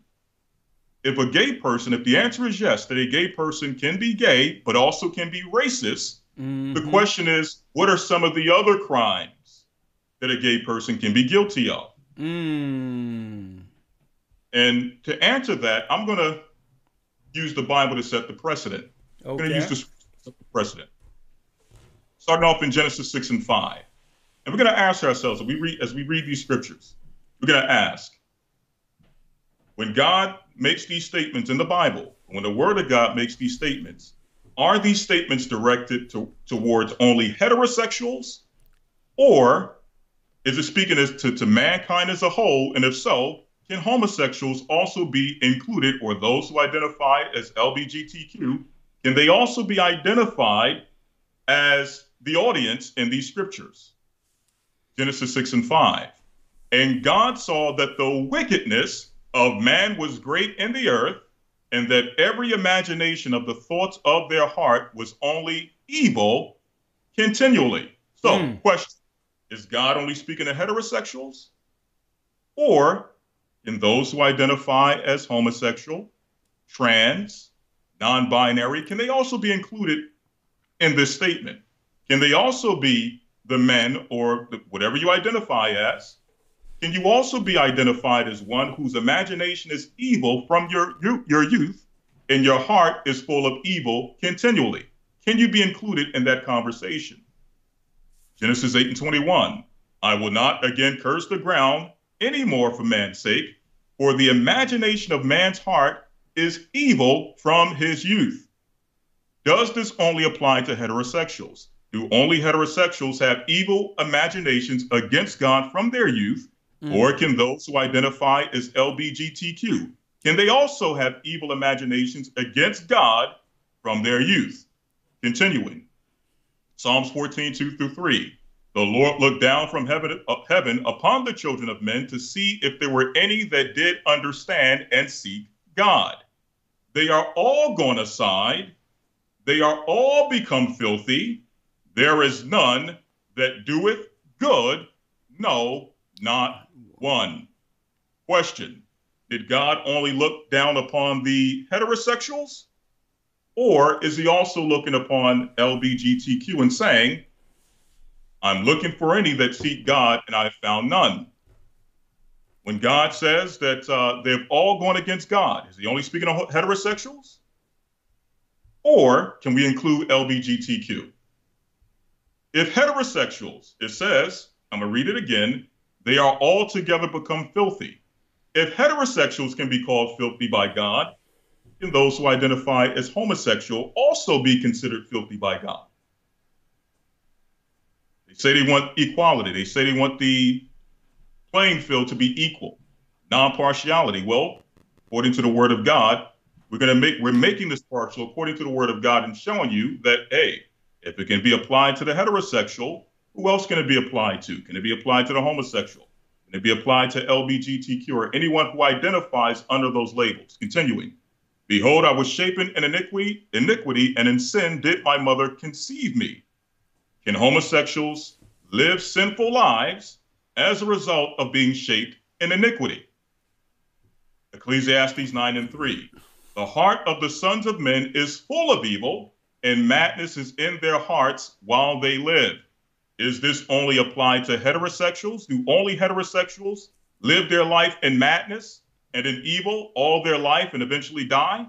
Or can this also be applied to LGBTQ? Last scripture, Matthew 15 to 17, closing out with Christ.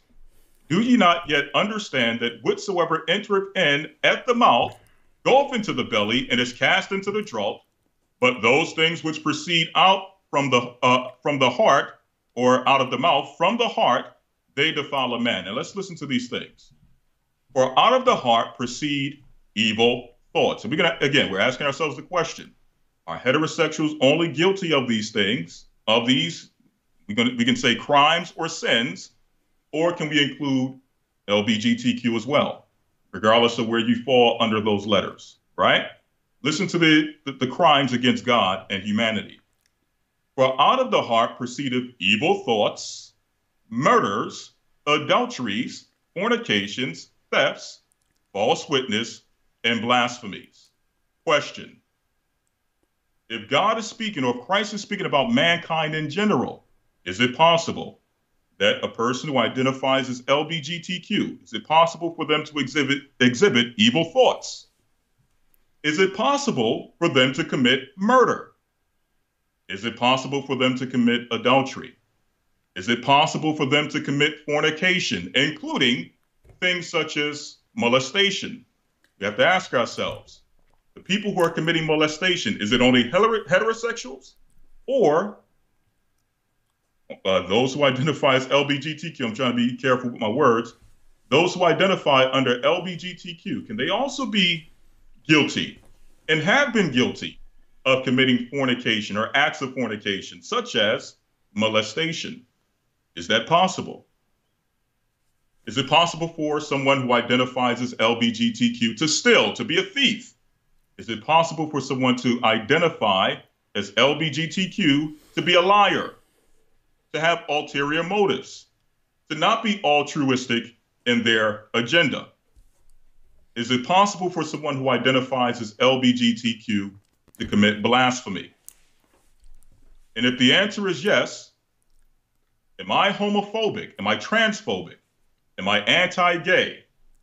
For pointing out when someone who identifies as LGBTQ, when you find them committing these crimes or these acts against God or against their fellow man, by pointing these things out, am I transphobic, homophobic, anti-gay, anti-lesbian, anti-LGBTQ when I find you guilty of these things or catch you doing these things and I point it out? Can you say that I'm being somewhat of a bigot or prejudiced against you if I find you committing a crime or committing an act that is against God or your fellow man, call you out on it? Can I now be considered anti-LGBTQ? Okay? And the reality is that by giving a preferential treatment, this is my last point, by giving preferential treatment to a particular group of people, it can be any group, but in this case, we're talking about a group who identifies specifically with, sexual preference, sexual orientation. I know they don't like that label, but that's just what it is. Okay? By giving a group of people uninhibited preferential treatment, you allow them to commit crimes against God and against their fellow man and always have an excuse when they're called out on it. Always have an out when they're called out on it. And that's my point. With that, I conclude. See, and I'm glad you brought that out. You understand, because put it this way. And I'm gonna go back to my original premise, Elder Lawyer. I believe that anyone, regardless of what you do in the privacy of your bedroom, should be protected under the law for someone who's committing a crime against them. Right? Thanks. But here's where special protection becomes dangerous. When someone know they have special protection and is using that as a shield to harm others, so that now when there's recourse for their actions, they can claim, well, no, you are attacking me because I'm gay. No, I'm attacking you because you, as a person who I didn't know was gay until you said it, attacked me. Right. And that's what it is. They're using these protections to harm, to hit and hide their hands. And now when people are coming back at them, they can now, under these political protections, cry foul. What I'm saying was, no, we have to set a precedent then, because that means you have what? You have a double standard. You have something else when you come in the presence of us, political protection. And what happens when you give someone that type of power and they know there's no consequences for their actions? I'm going to show you what happens. Look at your screen. father is suing. A lot of some of this was brought out in the academy, but I had to bring this one out. Y'all need to get in that academy, folks. But anyway, father is suing woke London County after his 15-year-old daughter was DPAR. I'm going to say it backwards because you know these algorithms here. DPAR in gender fluid girl's bathroom by a skirt wearing male student, only for cops to arrest him after he complained at a school board meeting. So under these laws now, a young boy can put on a skirt and go into a gender fluid bathroom, whatever that is, where a girl he been thinking about and sexually assault this girl. The father was arrested and the young boy was transferred to another school. This is what happens under these rules, folks. The predators actually receive what? Immunity while attacking society. This is what happens. So it's time, Elder Lloyd. So now what is time for? You know what it's time for? It's time for a conversation. Sir. It's time for a conversation. If you can't act right amongst the traditional system that got us to where we are now, it's time for us to say, you know what? We're going to have our regular male and female bathrooms going forward. And if you want to have something different, guess what? We're not going to change 95% of the population's rules and traditions for the vast minority of people who have a certain sexual preference. You get your own gender fluid bathrooms the way you used to have them and allow us to do what? Keep our values. Have bathrooms for you. If that's what you like and every man and woman all can go in there, guess no one's stopping you because you're only a small segment of the population. But it's time for lines to be clearly drawn. And where parents have to stand up and say, if you got gender fluid bathrooms where my children aren't safe, I'm taking them out of this school. I'm taking them out of this school. Because we're not going to change everything for 5% of the population and a segment of that 5% have an axe to grind against us all. These people, no people should have political protection under what? Under a country that already have laws for those who commit crimes. And if anyone knows that there's laws for those who commit crimes, it's us, black people. So there's laws on the books that will protect gay people if they're getting abused. But they're giving them extra protection. Why? Why? Because they're looking to destroy the family. The family is what? The family is the only weapon left against this evil. The nuclear family. We don't need them as counselors. We don't need them as preachers. We don't need them as guides. We don't need them as anything. Y'all do that amongst y'all people. We have to set a moral standard and say, you cannot counsel me for nothing. You cannot teach me nothing. Okay? It's time for us to take a moral stand or lose our children altogether.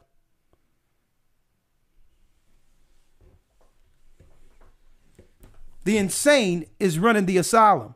And the only way to get this right is for us to come back on this moral code, set a standard for our own homes, and guess what? Set that standard for anyone who's blessed to be amongst our family or our circle, including your children. It's time for the narrative to switch, because why? You think they didn't know this was going to happen? You know how many pranks and stuff that we played in school growing up? There no kids 15, 16 years old. Your testosterone is going. You be like, all I got to do is put on a dress to get in here into the girls' locker room. It's time for us, folks, to set a precedent. Because why? I'm going to tell you right now, folks, they're not letting up. They're not letting up. And you can only push people back so far until we realize, guess what?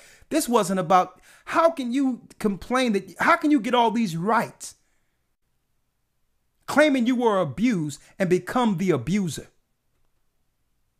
And become the attacker. There's no one who have given these people clearance to operate more so like our sisters now. I mean, more so like our sisters who have never judged them.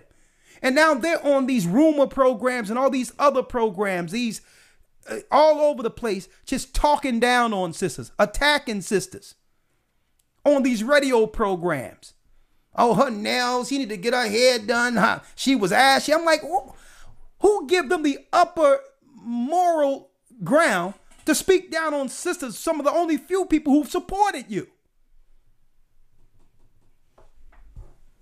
Now, they've gotten so much protection now, they can now attack the sisters who was really in their corner the whole time. So it's time for sisters to pull back too and say, you know what? Nah, we're not supporting this no more. Because at the end of the day, it's the black man, the black heterosexual man, and the black heterosexual woman, if you want to call it that, the people God intended from the beginning, who's at the back of the line.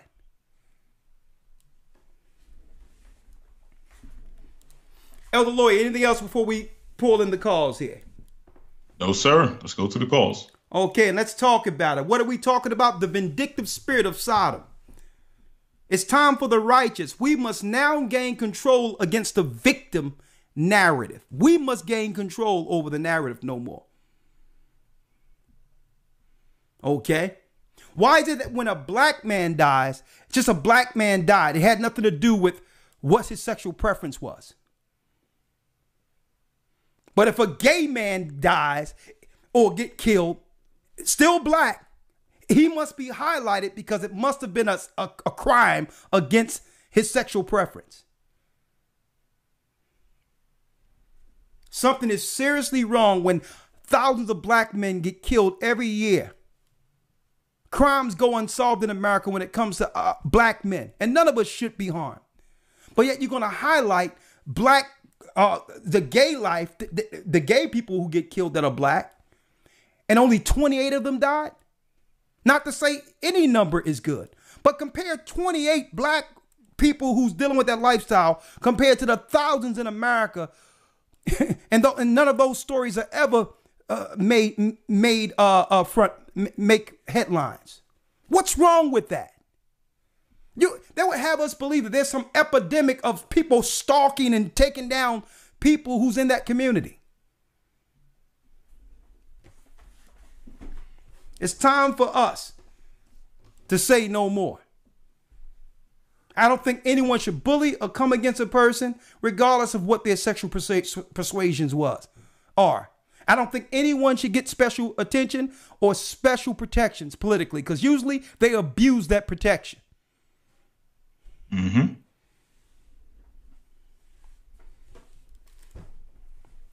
Let's open up the lines of the lawyer, and I'm going to bring you right in. Yes, sir. My brother. I don't know if Elder Gabar, because I know he was up last night, so it's up to him if he would like to come in. Hold on.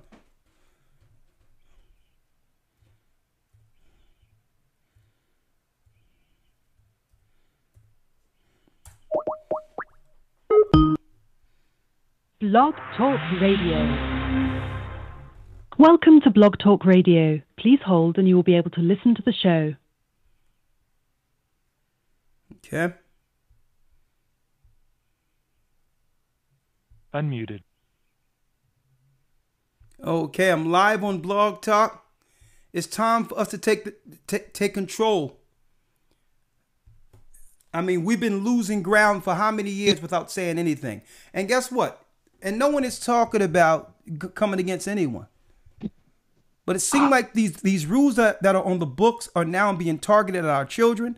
And now I find out that they're looking to actually lower the age of consent so these grown people can get access to more children without what? Without being charged with molestation. It's time for us to say something about this. Let's open up the calls. Let's see here. 515-605-9327. Natasha is waiting on the line. 941 area code. You there, the lawyer?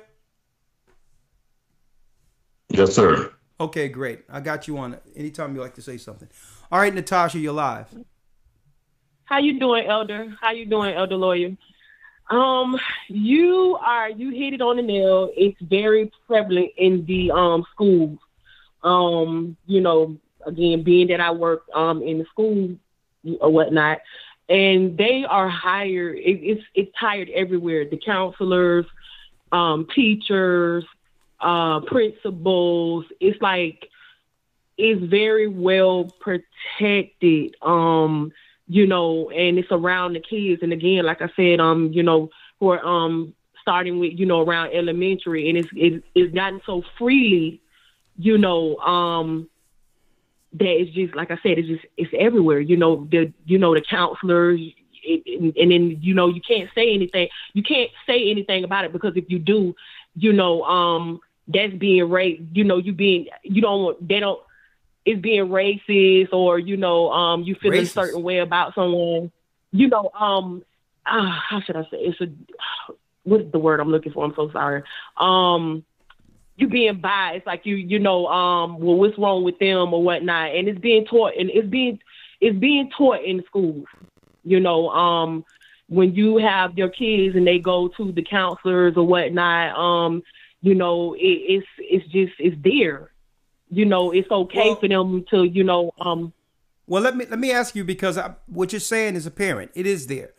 My question is, because it's not going anywhere. It's only going to get worse. My question is, knowing that, do you have children in those schools? I have children in the schools. I have one in high school and two in middle school. Okay. And good thing that. But knowing that, what are you doing to shield your children from that ideology if it's everywhere? What are you doing? Because eventually, let me tell you, and I know the influence a teacher can have on a student. Yes. I mean, a lot of teachers I grew up with shaped my direction in the absence of my parents.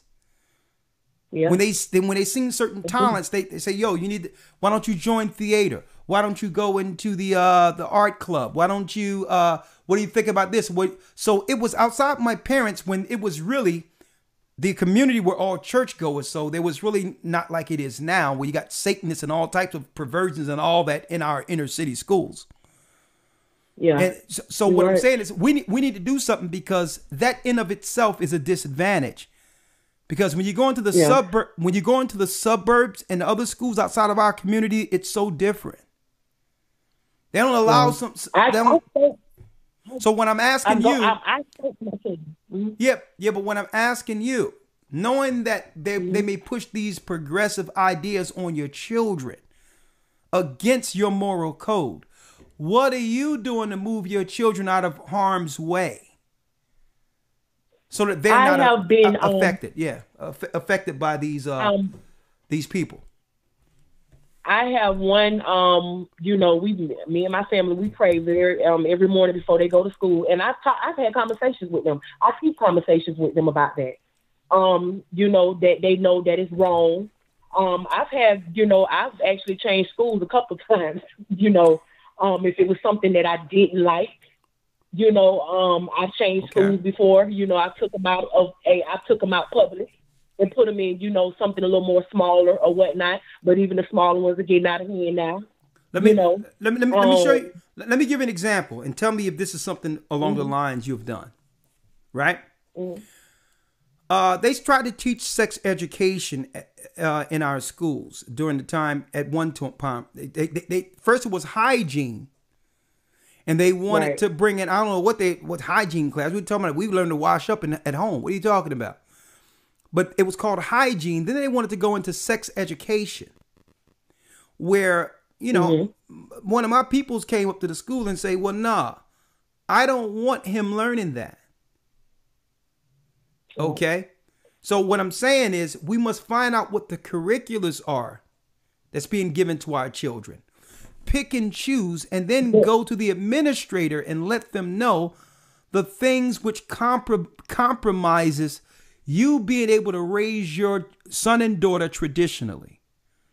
You have to look at their roster. Listen to what I'm saying. You have to look at this and say, nah, I'm going to school with you, and I'm putting on record from the principal on down what will not be taught to my children. On record. Alternative lifestyles is against my core belief religiously. I don't want my child to hear nothing about some. Have you done that? They tried it with my They tried it with my high schooler. They tried to teach sex ed, and I was against it. And the teacher, it was so funny because the teacher called me, and he was like, "Well, he can't get a grade for it because we really need it." And I said, "Well, what's the reason why he needs it? What's the whole point of him needing it? I don't want him doing it." He was like, "Well, yeah, he needs the grade," and it was just it was a whole bunch of mess. And and this was during the pandemic, at the time when they was homeschooling or whatnot. And I was like, what was the point of them having this education? He can get it from me. I can have a talk with my child about this. So they tried to push it. They tried to. Exactly. And the thing is, as parents, and believe it or not, I can honestly say that I'm always constantly, fighting, just to try to make sure if your kids is all right in school. One day my son came home and he was like, "Mom, I'm not kind of feeling comfortable in school because I have something, kind of sitting by me." And I'm like, "Well, are they saying anything to you? Are they, and I really felt, I felt what he was saying or whatnot. I was like, well, just ask the teacher, can you, be put somewhere else? Can you play somewhere else?" And like I said, the teachers that come into coming in right now or whatnot, I mean, is prevalent. It's everywhere. Listen, you can't, if you come to them and say something about it, they kind of look at you wrong or whatnot. It doesn't matter. It's heavily protected. See, but sister, this is what we have to do because, of course, sisters are more agreeable, and by nature, that's the way sisters are. The reality is, when I come into a set, I'm coming in with full authority. I'm coming in with the authority that what? Your salary is being paid through tax dollar money. I'm not coming in there to offend you either. I'm like, no. No, I'm not fighting some evil indoctrination in my home that's changing how I've raised my home. It's not going to happen. And I'm not paying you to do that. So I go to them and say, listen, no sex education. I don't care about the grade. That doesn't translate anywhere. That's not translating into the world. Because any education, education, it's indoctrination. When they start teaching about sex, they're giving children ideas on how to have sex. That's what it is. They weren't even thinking about it until they got that class. They started teaching about suicide prevention. And what happened? Suicides went up because children at one point didn't know suicide was an option until the class. Right. So they come from a victim stance, but it's really planting seeds and choices in your child's mind. Are you depressed? One day, my son, matter of fact, I'm going to push you on the whole, I can tell you online. One day, my son was in school and the teacher asked him, because they know I'm straight masculine. I'm coming in in defense of my son, especially when I know what's going on and some of that mess up in there that I already told him. I don't do any holy days. I call it holy days. They said holidays. I'm like, no, these are holy days. Don't try to put an I in it. These are Satan's holy days. No holy days for my son. Holidays? Yeah. I is synonymous with Y. No holy days. No Christmas. No, none of that. No Easter egg hunts. None of that. But I say it I'm like, it's against the traditions of my forefathers religiously. And I make it clear. No pork, no this, no that. Okay. And I tell my son I can compensate in other areas. So because I'm setting rules when it comes to my son not getting indoctrinated, a teacher began to ask my son questions. Oh yeah, your father, does he hit you with his hand or with a belt? Wow. So implying that I hit my, this is the question they ask. Right? So some dude come to my door because I guess my son said, well, whenever he spanked me, usually he used his hand. But because he said that with a trick question, it let because this is how they ask the question. So to get back at you, they try to use DHS. So DHS, I was living on the 3rd floor down in West Philly at the time. And DHS knocks on I had like a flat, like a condo type flat, right? Knocks on my door. And, it was a guy at the door. It looked like he had a whole thing of blue magic grease up on his lips. Lip shining, whatever. Excuse me. And then, I'm looking down at the door. He's looking at me talking about, excuse me, are you?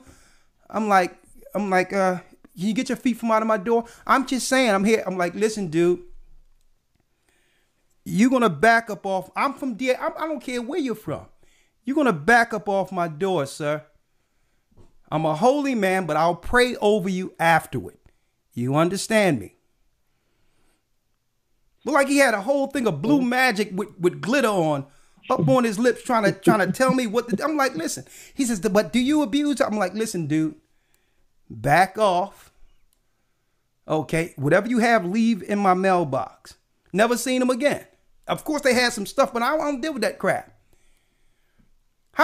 Because this is what they do. They get you in school. If you don't agree with the indoctrination, and then what happens? They try to get DHS or some type of home thing to come into your home they try to get you sideways that way. So one day I went to the principal, she was pretty hard, sitting there hard, had the vibe going on, the strong, Mayweather type tip happening. And she was like, well, it seemed like every time we look in, Mr. Shepherd, there's an issue there. I'm like, listen, I have rules in my house. Y'all have y'all rules. As long as y'all don't violate my rules and have my son come in messed up head and all that, whatever y'all do here is y'all business. And then she says, I think it'd be a good idea if you homeschool. What do you think? I'm like, great idea.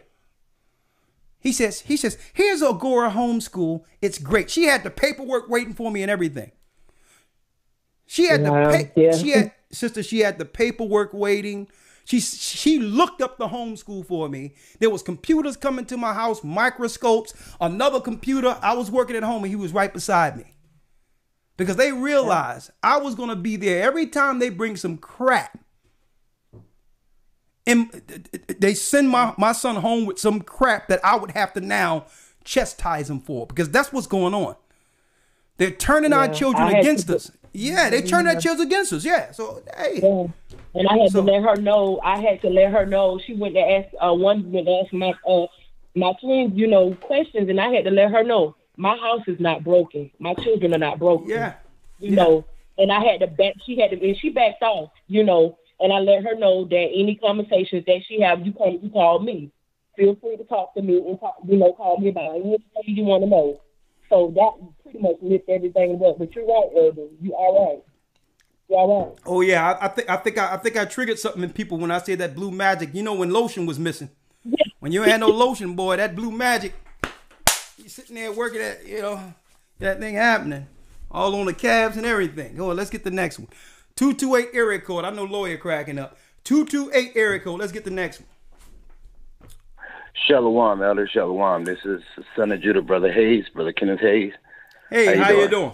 Hey, let me ask you, man, have you been in that academy or what? Because we bringing it. You know it. Okay. I've been in the first academy. I was in half of one academy, wanted to get back in, but, taking care of bills and trying to do what I got to do to prepare for the wilderness. But I will, however, Elder, be in the next academy. And I know it's going to be off the chain. Oh, man. Wait till you see what I got coming. But go on. Talk to me. Yeah. Now, Elder, I got a question. Wow. Okay. You know how you was talking about how our brothers be dying in the streets and we see them all the time, right?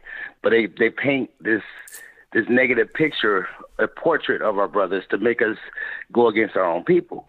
But then when they show somebody else, whether it be of another sex, whatever their orientation is, or another race, if they have that, that number or letter over them or whatever, they make it to where they're like a victim.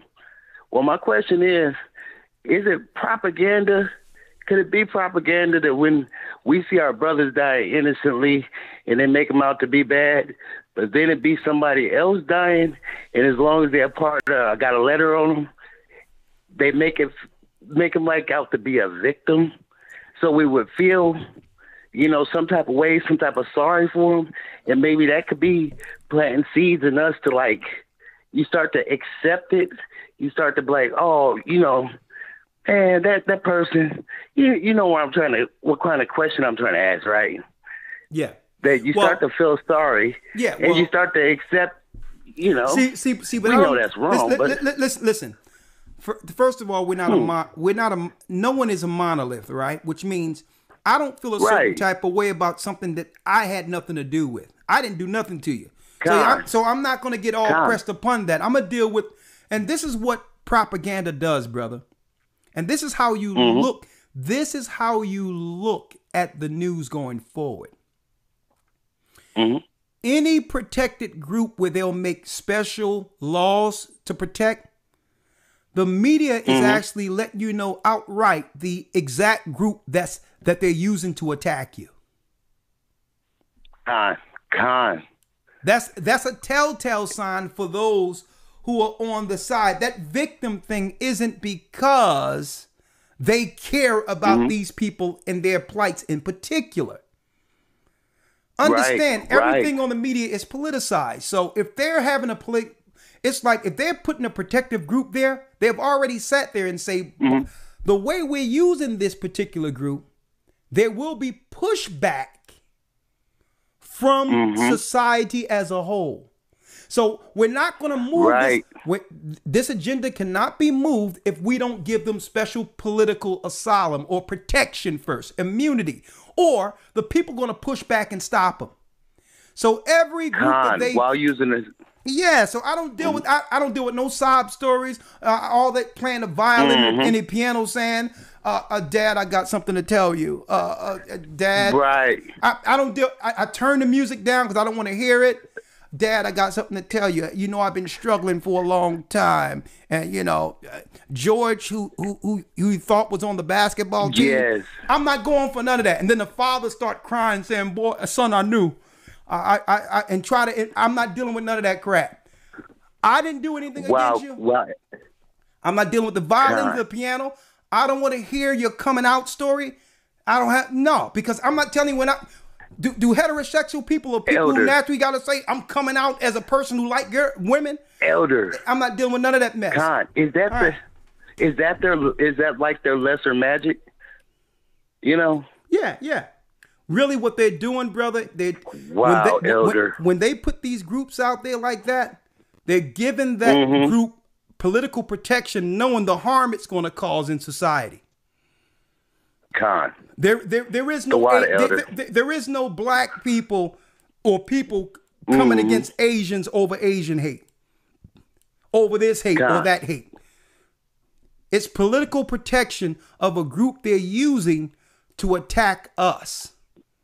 That's what it is. Destroy our people, trying to get us to feel sympathetic for the very same people destroying us. Exactly. So this is what I do. There's on the remote control, right? There's a speaker with a line in between it. It's the mute button. You know that mute button? Man, let me tell you, I use that thing on cue. When there's any commercials of pharmaceuticals, anything. And listen, and another thing. When it comes to Disney and all that stuff, we have to watch what our children are tuning into. And if we have to cancel those stations that are pushing those agendas on our children, you must get in front of it and cancel those stations. Elder, I've already taken a step, Elder. Great. You know what I do? I stay in this word and stay in to listening to my elders, stay in to listening to y'all. There you go. Yeah. See, we're going to give you. Let me tell you, we're going to give you the inside scoop on things, right? I'm not dealing with the violins or nothing. I don't deal with no cancer commercials. I don't deal with none of that stuff who programmed me to believe that I'm going to die of something. I don't deal with none of that stuff. I don't deal with them sitting there making me trying to feel sorry for a group that, listen, until y'all start sympathizing for Israelites as a whole that's suffering the curse of Deuteronomy 28 with some violins behind it, I don't want to hear it. Thank you, my brother. All right. The water, Elder. The water. All right, Mr. Hendricks. I'll see you there, Sunshine. I'll get you in a moment. All right, 702 area code. Mr. Hendricks. Shalom, Elder.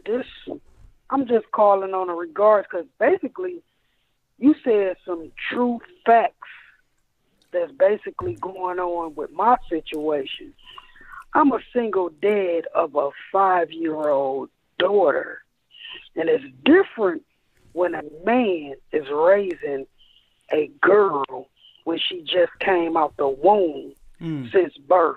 Okay. Make a long story short, she in 702 area code Clark County School, and I shared my thoughts with the principal and the so-called Clark County superintendent what I don't want my daughter engaging in. Okay. And what I comes to find out, it's not like I'm not disagreeing on nothing to what you said. That is very true. But what I come to find out in these public schools, they gonna teach your children what they gonna teach them regardless because it's part of the public so-called Gentile agenda.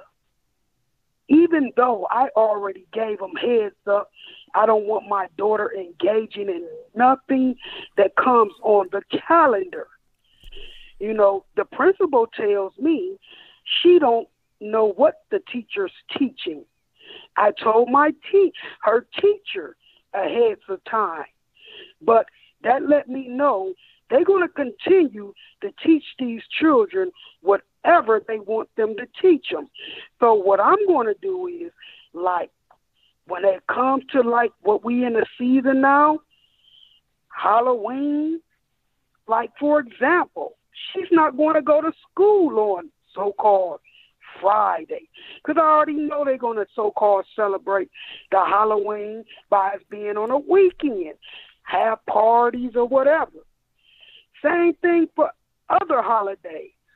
Going back to make this long story short, I was hollering at the young man that so-called opened up the gate, and he was telling me the most people that staff in the school that she go to is females. So the females going to be quicker to agree to whatever's going on. We had this talk this morning, me and the brother. You know, he was telling me how him and the principal get into it. Because it's not a lot of male agendas. But you know who broke up our conversation and came and said some things that me and the brother wasn't talking about? A Gentile male bringing up some football. I'm just going to leave it at that. Okay, well, I'm about to go to the next call, but let me say... Thank you for taking my call. Okay, thank you. Thank you, Mr. Hendricks. I want to say this right out. And maybe this is how we were raised to think. So I thank the Most High for the opportunity to have traveled the whole earth and been amongst different environments that give me an outside perspective. Because something in our minds and our communities make us believe that we have to accept whatever someone is giving or telling us. No, we don't have to do that. I see in other communities where people are pushing back.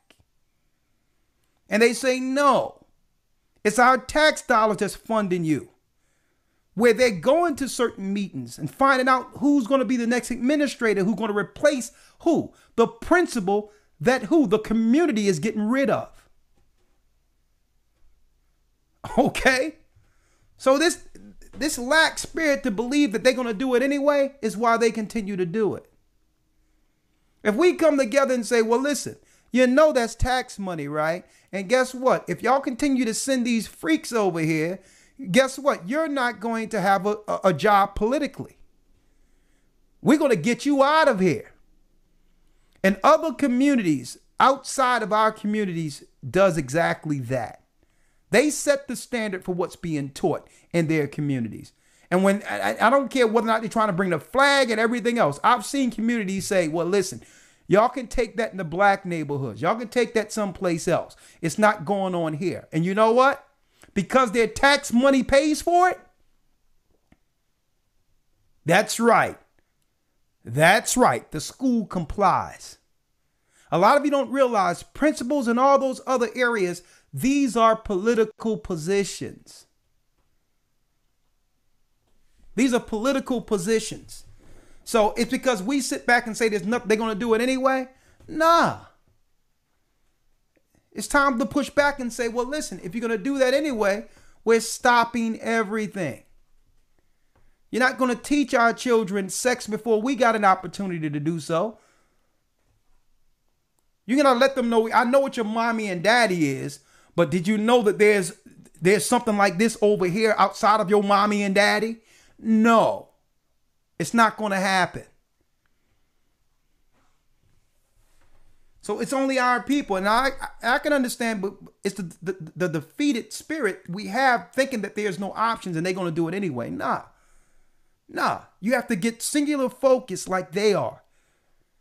They are singularly focused and they'll press upon until their agenda is accomplished. And we'll just sit back and not realize, you know what? You have that same power. And not only that, we outnumber them. Devonda. Yes. Yes. You're live. Okay. Greg, you're next, and then Sunshine. Thank you for the lesson. All praise be to the Most High. Yes. I had a comment because, like, I have a fourth grader, and we just relocated from Greensboro to like Hickory, North Carolina, and so it's more suburban compared to Greensboro. Okay. And so we're originally from New York, and like it's a totally different atmosphere for my children. My daughter is the reason why I call is because I feel like she's been having more of a battle with her teacher because they call me and say, hey, she's not cooperating. She's not like going in line of what they deal with curriculum. And so when I ask my daughter, what's the problem, what's going on? She tells me like, hey, Ma, you know, I don't understand what is the things that they want me to understand. And I'm like, what do you mean? She's like, well, my teacher is a guy. And when I met the teacher, it's a feminized man. And so they want her to get more studied in with understanding that a man needs to be more gentle, or she needs to be able to understand the more feminized way of being open to, okay, it's not the way that things should be. But we just went through a whole pandemic where they were at home most of the time at school. So I was doing more of teaching them outside of school. And so I was putting in what I need to teach them as a mother, you know what I mean? And I'm like, as a mother, I'm saying, okay, well, you know, a man does this and a woman does that. And so now you're going back to school and you have these questions to where they're actually teaching you to compromise those things. And I know you need to be socially accepted with that, but it's not your fault that you don't understand what their curriculum is actually teaching you. You know what I mean? So I feel like you got a lot. You got a lot, but I'm not getting detail. When it talks about your daughter saying that the teacher is trying to teach about a gentle man, let's focus there. A man is a man. What is this teacher trying to convey? What is the psychology? What is the better frame? What is the psychology behind what he's showing your daughter? They have like this new thing that they're introducing in the school system where there's no, like you said, gender exact topic. And okay, let's stop there. That, let's stop there, right? Where's her father? We're not together, but he's definitely in her life. Okay, what man do your daughter has as a representation for moments like that? Her grandfather and my brother. But like I said, we moved out of town, so it used to be direct contact, but now it's distant. Sister, I don't want to go through all that because right now we're focusing on the girl, right? So this is what I'm saying. Yes. Regardless of how it happens, there's certain circumstances women shouldn't be a part of. Right. So whatever you need to do, you got to find a man that stands in where a man can stand. Only a man can look at another man and instill the seriousness of a situation without actually threatening a person. A man can, because I've done it before. A man can look at another man and say, listen, how you doing? I respect your education. I respect where you're coming from. Listen, you're not going to teach my daughter anything about a gentleman. The only man she know about is the man that I'm teaching her about. Do we got an understanding here, sir? Yeah. Yeah. You're not going to psychologically abuse my daughter. You understand that? And see, I can talk to a man without saying anything, and I can look a man in the eye, and he'll understand where the line is. And like, listen, I'm gonna tell you this. I don't care what you do with these other kids, these other children around here. Understand that if she's understanding about any man outside of me, then you're gonna be looking for another job. Understand me? And you know that's what's gonna go down. I don't care about your gender fluidness. You got a fluid somewhere else. I'm gonna tell you right now. This is how it goes down. So, sister, what I'm saying is only a man can actually instill that. Because why? A lot of these people, like Elder Lawyer read in Romans 1st chapter, even though they're dealing with whatever they're dealing with, they're still men. And men rarely budge. They rarely budge on stances when they're up against women. When it's a stance, you're a woman. You're still a woman.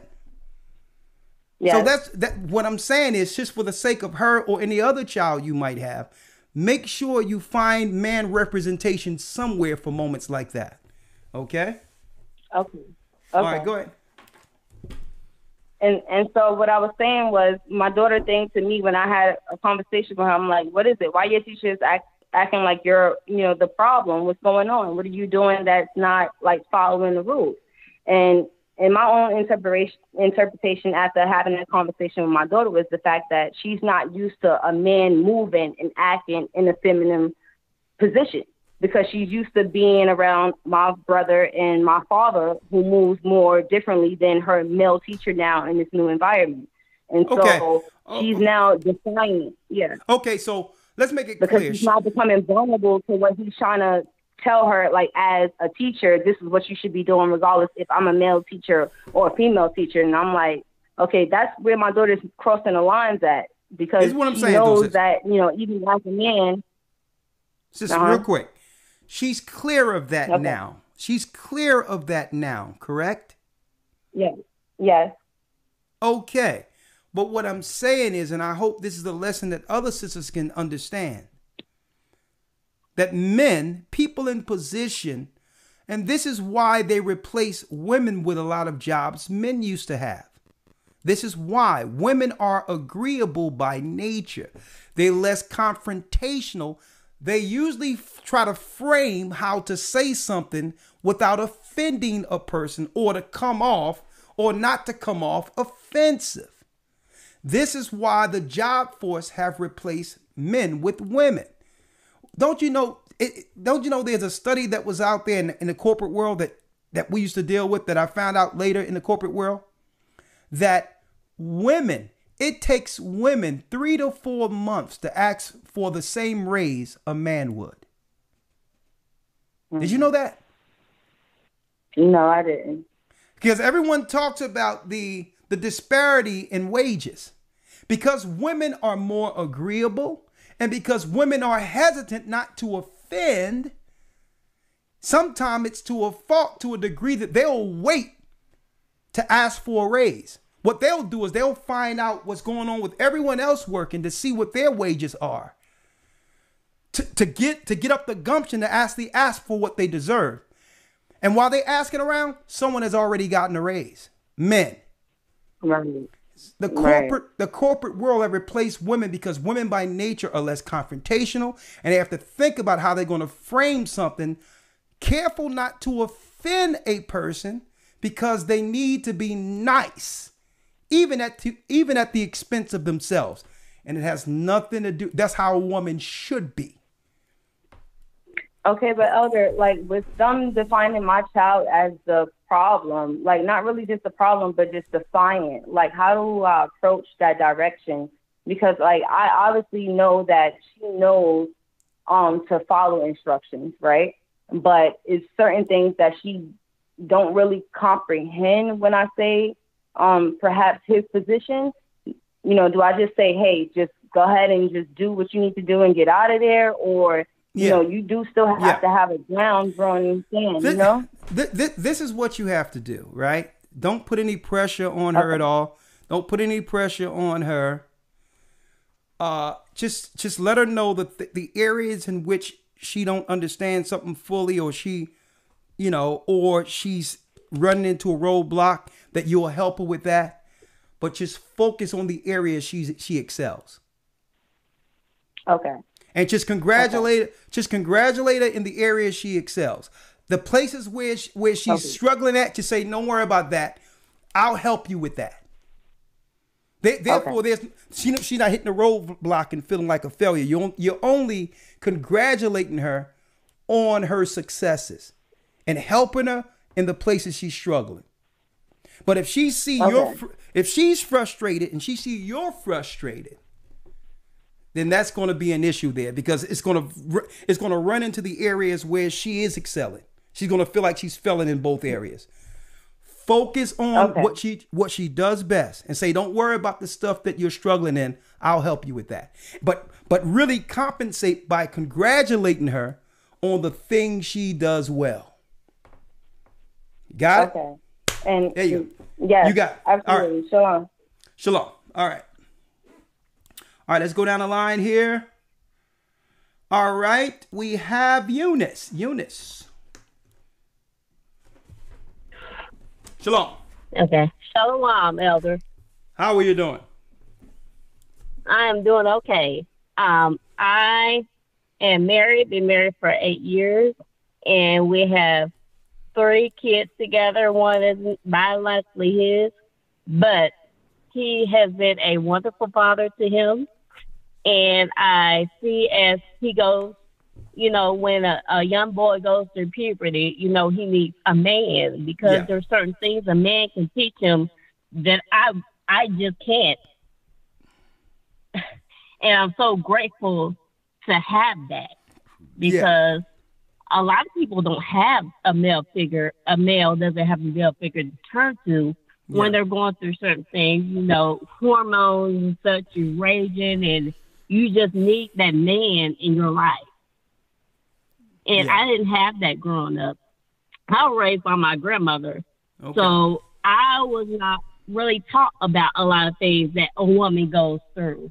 My aunts helped me as much as they could, but my mother wasn't able to raise me. So I'm just grateful that I have a husband like that, so he can do things that I just can't. Praise the Most High. There's one thing I got a few calls. I just want to try to hone in on the topic, the vindictive spirit of Sodom. Like, she gave a perfect example how some of these grown people are causing serious psychological damage by pressing upon their own personal agendas sexually on children. Now, even heterosexual people can't do this without it being called abuse or something wrong. So how can another person be inside of school teaching their sexual preference and teaching you should be tolerant of what I do behind closed doors with another man or another woman? So I was making that as an example of like, we need to target these vindictive spirits and say, no, I need you to teach reading and writing. I don't care about your lifestyle. That's between you and whoever you're dealing with. You're crossing the line when it comes to education. But go on. really, I feel like sex is something that a parent, it should be up to them when they sit down and talk to their children about that, not the school system. Exactly. They out of pocket. That's even an infringement on your privacy. But I don't want to hold you up because I know you have a whole lot of other callers. So thank you for even letting me comment. Thank you, Eunice. And Shalom. Shalom. One thing she did bring out, which was important. One thing she did talk about is that there's balance because there's a man. There's a man in position. Hold on. Let's see. There's a man in position. So there's balance. Because I remember growing up, certain things happening in school. And that's when there was more male teachers. There was things my mother couldn't deal with in the schools. Because by nature, women are non-confrontational, usually. Okay? And so some things need to be confronted. Okay? Not threaten people, but some things have to be confronted head on like only a man can do. Like, no. Well, these are the rules. Listen, they're going to tell me what the rules are. No, that's your rules. I'm about to tell you my rules. Okay? Because there's an issue when your rules gets in the way of my rules. Do you understand that? All right, let me put you on hold. Hold on. I'm having an issue here. One moment. So and what happens that I see, and this doesn't usually happen in other neighborhoods. These so-called school administrations and those who work there, they try to look down on people in the community and think it's okay to be dismissive. And then you have to remind them, hey, you got the wrong one. Okay? I pay your taxes. Do you want this job? I will make getting rid of you the bane of my existence. And I'm talking about this job right here. Okay? If you don't do your job, understanding I'm a taxpayer, you don't know who's standing in front of you, but I will focus on getting you out of the way. I'll go to your boss and everybody else's boss until I get an outcome. Understand that what's not going to be allowed. Your rules is not going to infringe on my rules when it comes to who I raise in my home. Okay? Understand that. 918 area code. And I'll be nice about it. 918 area code. Alois. A Joyce or Alois? And Kwam, I see you waiting. I'm going to bring you in, Kwam. Alois or a Joyce? I don't know. Is it Alois? Okay. Alois? Yes, it's Alois. How are you doing, Alois? The floor is yours. Shalom, I'm fine. How you doing? I'm blessed by the best. And his name is Hi. I was just wanting to comment on the victim mentality, or like they're playing the victim, as far as alphabet people do. I was just going to say that, like that went on in my household with my youngest brother a lot. So I don't even know if it's just straight propaganda or like the other guy was talking about. He was saying, is it part of their lesser max? Like, that's just that spirit, period. When you said your brother, the victim scenario with your brother, what do you mean by that? Context, details. Okay. So if he does something wrong at home or in the household, and like one of my older brothers got on to him about it, or anybody for that matter, because he was the youngest, then it would automatically play.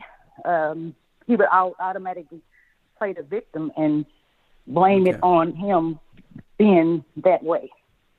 Okay, so you have people who would do certain things, but to shield themselves when they're being noticed, they would claim, no, I'm the victim, even though they're the one, they're the people who are selling or causing the issue. All right, I got you. All right, come on. I understand it now, but go on. Yeah, it went on like even until this day, you know, like it was this all kind of rumors being spread by saying that's why him and his dad didn't get along, and all of his brothers and sisters was because he was like. Now, Alois, is this along the lines of the gay persuasion, or this is just something happening with your siblings? Yeah. No, I'm talking about. Yeah, that's because he's gay. Oh, okay. See, now we get in context. You had a little brother that was dealing on the other side, causing issues up in the house. Right. All right. Okay, I got you. All right. So, and that's just on until this day. This is how he is. Did he get his life together? Is he okay, or he's still starting trouble? He's still starting trouble, and I'm. No, he hasn't gotten anything together. It's just people still dealing with the repercussions of his. Okay. actions. All right. Well, I'm digressing. We're about to break down the broadcast. I only got a few more calls. Thank you, but let your brother know that it's open for him to, come to the knowledge of the truth. Give him Genesis 19. Leviticus 18:19 and the 20th chapter, and let him read that, and let him know it's still an opportunity. It's not over. Okay, there's a chance for him, just like everyone else who's under sin. Okay. Okay. Yeah. He's watched the videos and he figured out some stuff, but he's still. Let him know whenever he's ready for that water. Hey, there's some water for him. Okay. All right. Thank you. And again, I would like to announce our Hebrew and Bible Academy, October 31st. I hope you all are invited. We will be going into. That's right. There is no alien invasion. The so-called aliens have always been here. The Catholic Church and the Islamic Church, all the churches have hid the fact that the fallen gods are the true controllers of this earth. And I'm going to go into that in the academy. Finding the Ark of the Covenant, the greatest weapon known to mankind. That's right. We'll be going into the Ark of the Covenant, the power of the Ark, and how the Most High will reveal that back to us again in the wilderness. We'll also be going into, in the Hebrew and Bible Academy, you don't want to miss it, surviving the wilderness. That's right. The tribulation of the wilderness. How even when we were together needed to stand together for the sake of survival, there was always friction in the wilderness. Okay, so I'm going into the tribulation of God's people in the wilderness. The Hebrew and Bible Academy will be up, man. I'm going into it. We got brand new features that's going to make it more interactive and all that. So I hope you're there. October 31st. Elder Dell just put the link in the chat. HistoryTimes.org. I hope to see you. It's 3 full months of serious information you cannot get anywhere on earth, only amongst this church. HistoryTimes.org. We only had about 3 more calls, and then I'm going to wish you all Godspeed. I'm past 10 o'clock. Quam is live from the New York body. Quam. Hey, Shalom, Elder. Shalom, Quam. How are you? I'm all right, man. Blessed by the best. I just wanted to say, I've been dealing with this for a while myself, with the family and all that kind of stuff in school. One particular thing, I just want to say 2 things, but one particular thing that came up. My daughter, I don't know if you're familiar with roadblocks and all that stuff, but my daughter was being, I would say, recruited, I guess, or trying to be recruited, to accept the fact that there's alternative lifestyles out there by the people that play on it, because it's like an online thing. It's a bunch of little kids, and a lot of them are saying, I'm gay, I'm lesbian, this, that, and the third. And my daughter began to speak out about it based on the stuff that we told her, and was trying to convert them innocently, to read the Bible and to understand that, being part of the letter group is not what Christ would want. It's against the Bible, against God. But go on. Right, and they wound up banning her for like 3 months. She's 8, and they banned her for speaking against the letter people, innocently. It wasn't like she was bashing them or anything like that. She was just, trying to spread the word of the Most High, the things that we taught her in the house, and they wound up banning her and keeping her off the game for about 3 months or something like that. It's an innocent game. They build things and stuff like that. It's nothing crazy, but it just goes to show you that they have the children so indoctrinated that, they out there trying to persuade them at such a young age, and they allowing their children to do this to other children, saying it's innocent. The other thing I wanted to say was based on what you was talking about with Dave Chappelle last week. You see how they tried to bash him, and they talk about he was punching down or whatever. And as soon as somebody from their own community tries to help out and say that, this guy is not trying to bash us, I know him and things like that, they turn on their own people and wound up making that person kill themselves. So it goes to show you that their agenda has nothing to do with us feeling sorry for them. It's more of them being right all the time. And they would even turn on their own people to the point where one of them will kill themselves based on how their own community feels about them. So it's really, like they want us to feel sorry for them, but they don't really want us to feel sorry. They want to be right all the time. And like he said, it's easier for a man to become a woman than for Muhammad Ali to change his name. And these are the things that they pushing in the schools. It's like, the Santa and Santa thing. I don't know if you heard of that book. They got the Santa and Santa book. They got the Adam and Steve dolls now. It's just, it's getting out of hand, man. It's getting out of hand. But there's an excellent lesson you brought out today, man. I appreciate it, man. It just shows the signs of the time, man. And I hope that all those people that have their children in school are looking to do something with homeschool, and that would probably be our best bet. And last thing, Elder, man, I got that movie script ready whenever you're ready, man. It's almost done. All right, hey man, I can't wait. And one thing I would like to, you brought some great points. When you got it, bring it to me. One thing I would never agree with, Quam, brother, and that's one-way aggression. One-way aggression. It's unfair that they can use something to target children, to talk one side about something without an objective view. When there's no more objectivity, then there's no more freedom.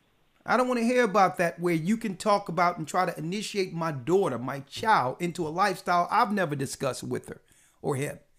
But yet when my child shows the knowledge of God to push back, you have to ban the child? The child is not anti-nothing.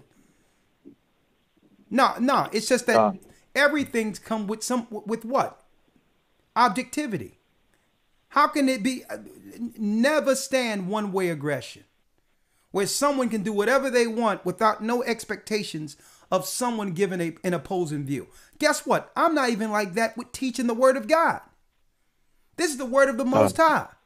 And no way we can teach this and just go one way and then somebody say, well, I don't want to. If you can have opposing views all you want because you have the right to do so. That's to let you know that something is wrong with this. Because you can push something with aggression without any expectation of someone bringing an opposing view. Nah, that's evil in of itself. It's okay to bring an opposing view. So no, unless you're going to use these children games and all that as what? Bait to move them. And this lets you know, folks, I'm going to tell you, it's a political agenda, because in order for them to grow a constituency, because a constituency is you get enough numbers to have political power to a point where a representative would have to represent you. Well, when you are a minority or a low number, you must have systemic what? Recruiting to grow your political base. And you cannot do that and have a group that's getting funded unless you're targeting towards the children to replace those in your group who might die down the line. So it's to keep the group intact and to grow the group by targeting the children. It's politics, folks. And it's one-way aggression. And listen, and I feel that everyone have the right to do what they want to do. It's your business. At the end of the day, you're gonna have to stand before the same God we are. Judgment is gonna happen for each person. So you can do whatever you want. That's your life. But understand, we don't have to agree with it. And if it's against our values and morals, we have every right to fight against our children being indoctrinated with it. And that's all we're saying. Thank you, Kwam. You always bring great points. The water, my brother. I appreciate it. Shalom, brother. Shalom. I'm going to open up the calls tomorrow a little bit, but Yvonne and Nina, I only got 2 more calls, and then Sunshine, I know you probably written something down, but you got to call in tomorrow so I can get you in. Let me get some of these newer people, okay, Sunshine? I'm sorry. Okay, Yvonne, come on in, Yvonne. Shalom, Elder. Shalom, how are you? I just wanted to make I'm doing well. I just wanted to make a comment on the fact, these transgenders, the men, okay. I'm a woman and I'm no match for a man. To say something to him, as bad as I would want to, like you trying to be like me, because I know he already hates me because he can't be me. Yeah. And then they'll be ready to fight you, okay? And then that's when it's going to be a knockout. They're going to just straight knock me out, okay? Yeah. Because I am the type, I will say something, but I know that's not I can't come up against that. Now, you give me one of them women that try to, that's acting like a man, I can say something to her. You know what I'm saying? And then she say something, that I can deal with that. But that's why I say our brothers, and if they would, because a lot of these brothers, they be down low and, and they be, they just, instead of them, because I know where I grew up at, my brothers and cousins, they see somebody like that, they'd be like, man, you better get your mind right. Get the stepping, because ain't nothing, but a good beat down. That's what you're going to get, So, we can't a woman can't do anything as far as that goes with them. But dealing with the woman, yes, we can, we can say something to her and, tell her, listen, sister, you a woman, and God is not pleased with that. You know what I'm saying? And then, and that's how that goes. And then, like, as far as, like, our children in these schools, well, like my grandchildren. Yeah. I told my daughters, they homeschool them. Okay, great. It's fantastic. Tough, and they make it tougher for them that do homeschool, but they dead on it. You know what I'm saying? And they know this because I've been telling them, listen, they're gonna do it. They're gonna make it hard for you.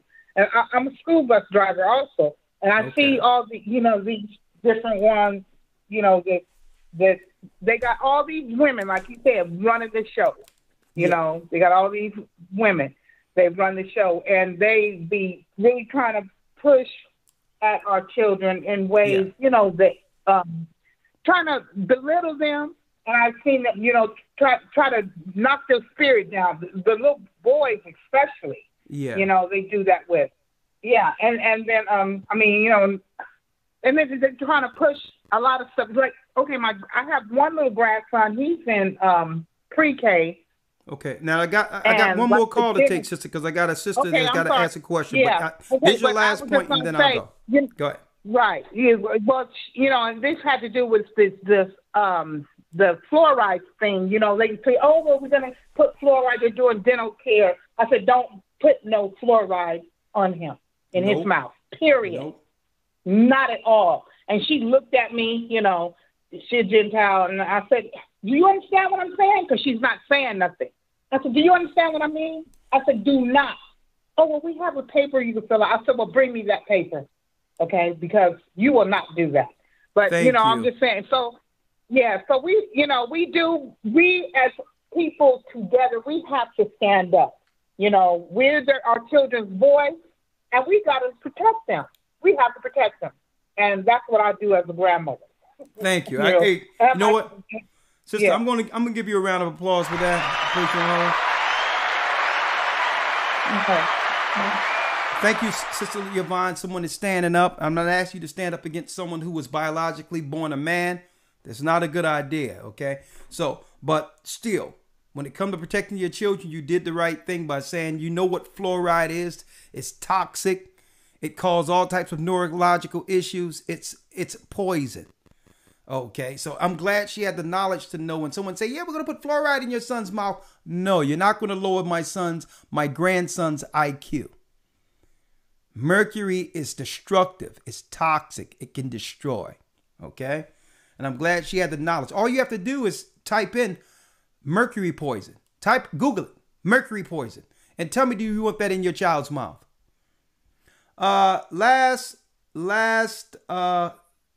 I'm sorry. I'm going to open it up for an hour just for phone calls tomorrow for Patreon because I have something to do this weekend.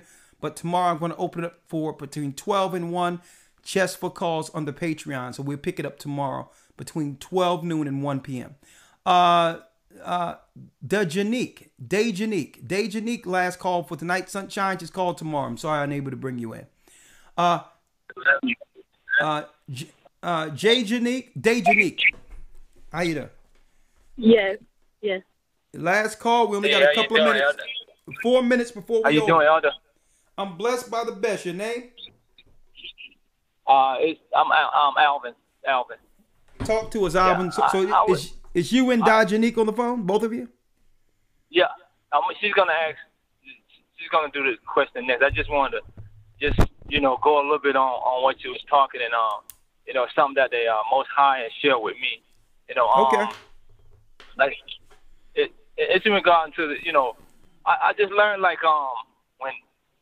Christ was along with Satan and he was showing Christ all those the things Kingdoms. That he wanted him to the kingdom. When Satan was showing them all the kingdoms of this world, one thing the Most High showed me was that if you look at he called it Satan's mountain, and it's the heads of all these corporations. He showed me that if you want to get to the top floor of all these corporate buildings, you have to be a Satanist. And he showed me one thing too, that the heads of them are all part of the LGBT. And this is how they're slowly gathering these people. Hold up. Even though you are a caller, I have to say allegedly because there's nothing you have that can actually prove that. Okay. Right. Okay. Yeah. Allegedly. Okay. Allegedly. I apologize for that. Go on. So, with that being said, allegedly, that the higher you go up within these corporations, this is how they entertain you through parties and the entertainment way, and they gather you in, and they have all these these parties to slowly renew your mind toward the way they want you to think, and like I said, when God showed me this, according to when Satan was showing Christ all these things, this is because I know you said that is Dejanique's name on the call. Do she have a question? Yeah, she does have a question. I was going. Okay, bring her on, and then you can explain that later because you're dealing with, you're dealing with what you feel or what you've been shown. You're not explaining to me how you were shown this. All right, so maybe it's something you came up with, and you build it with whatever the case is. But I went to the call because Dejanique had a question, right? Okay, hold on one second.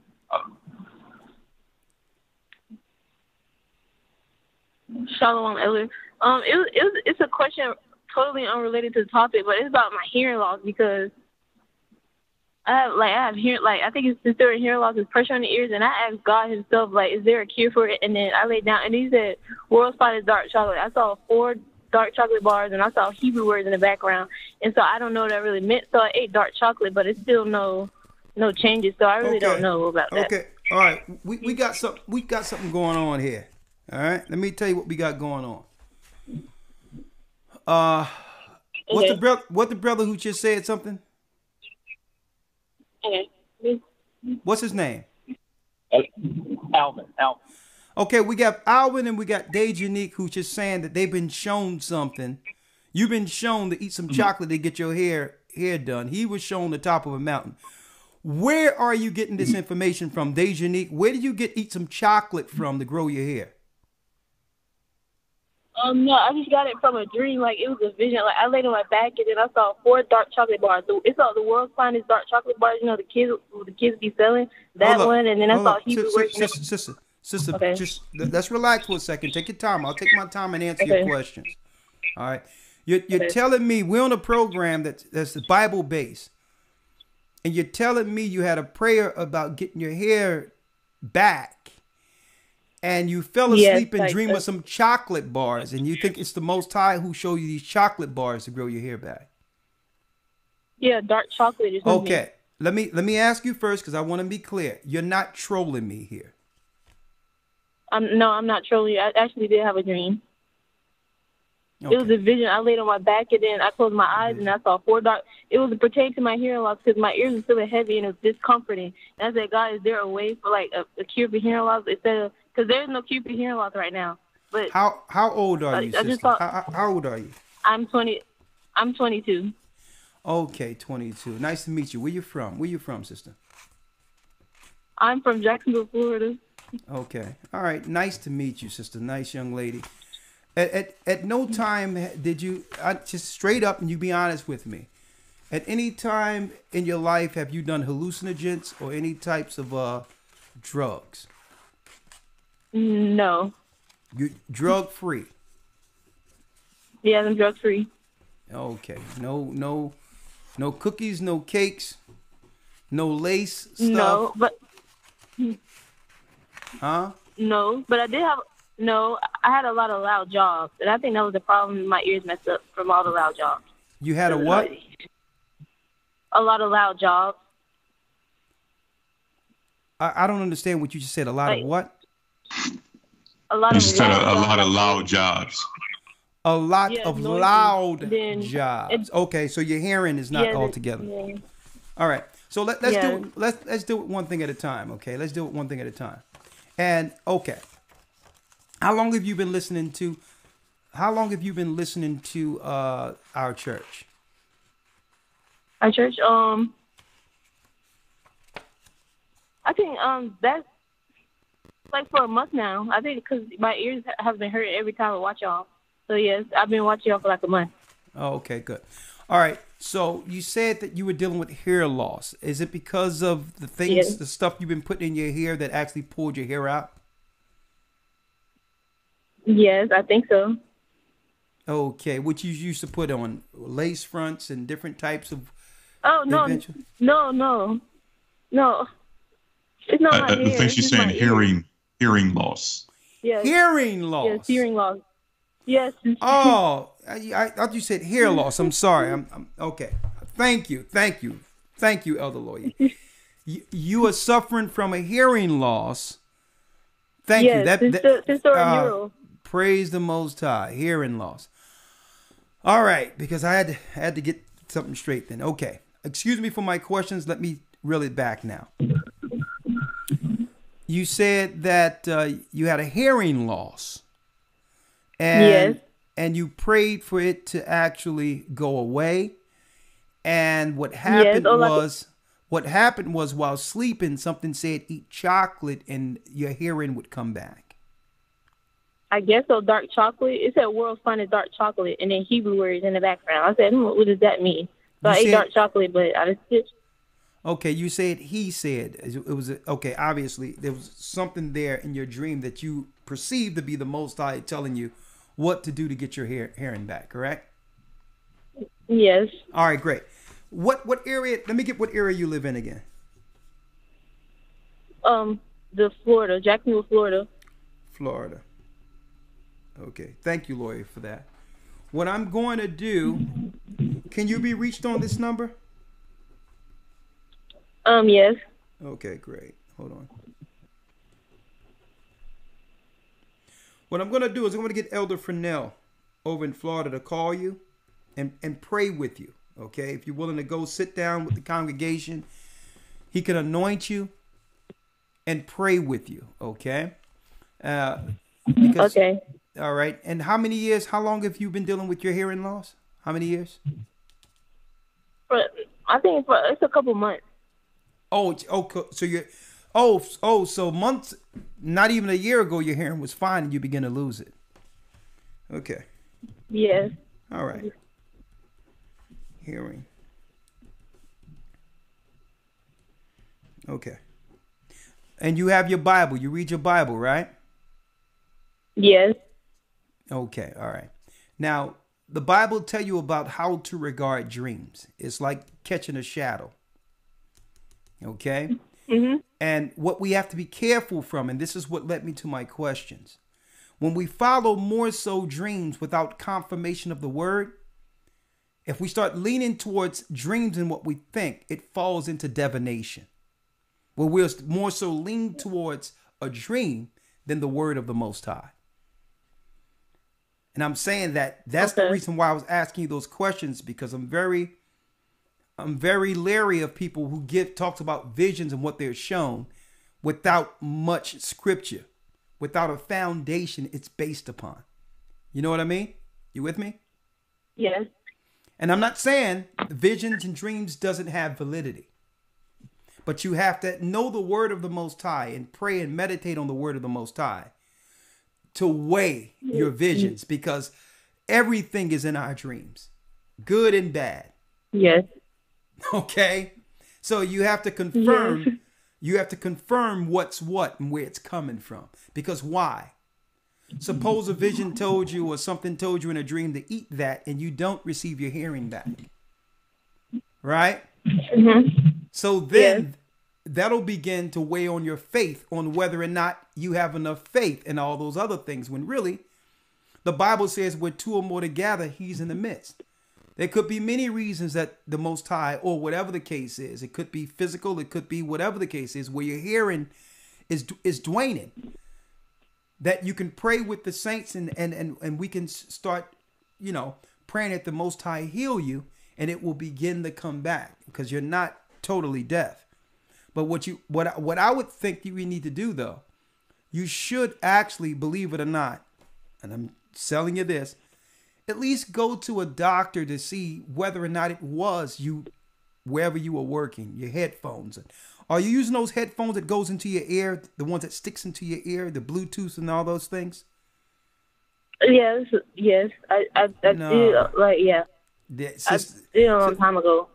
Yeah, nah. You got to give your ears time to heal.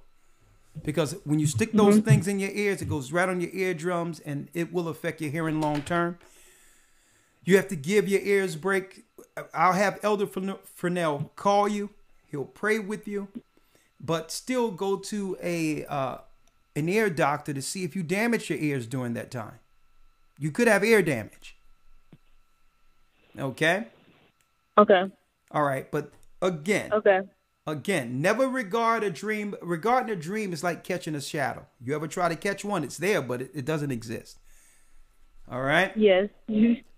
So let's get into real-time fixing issues. All right?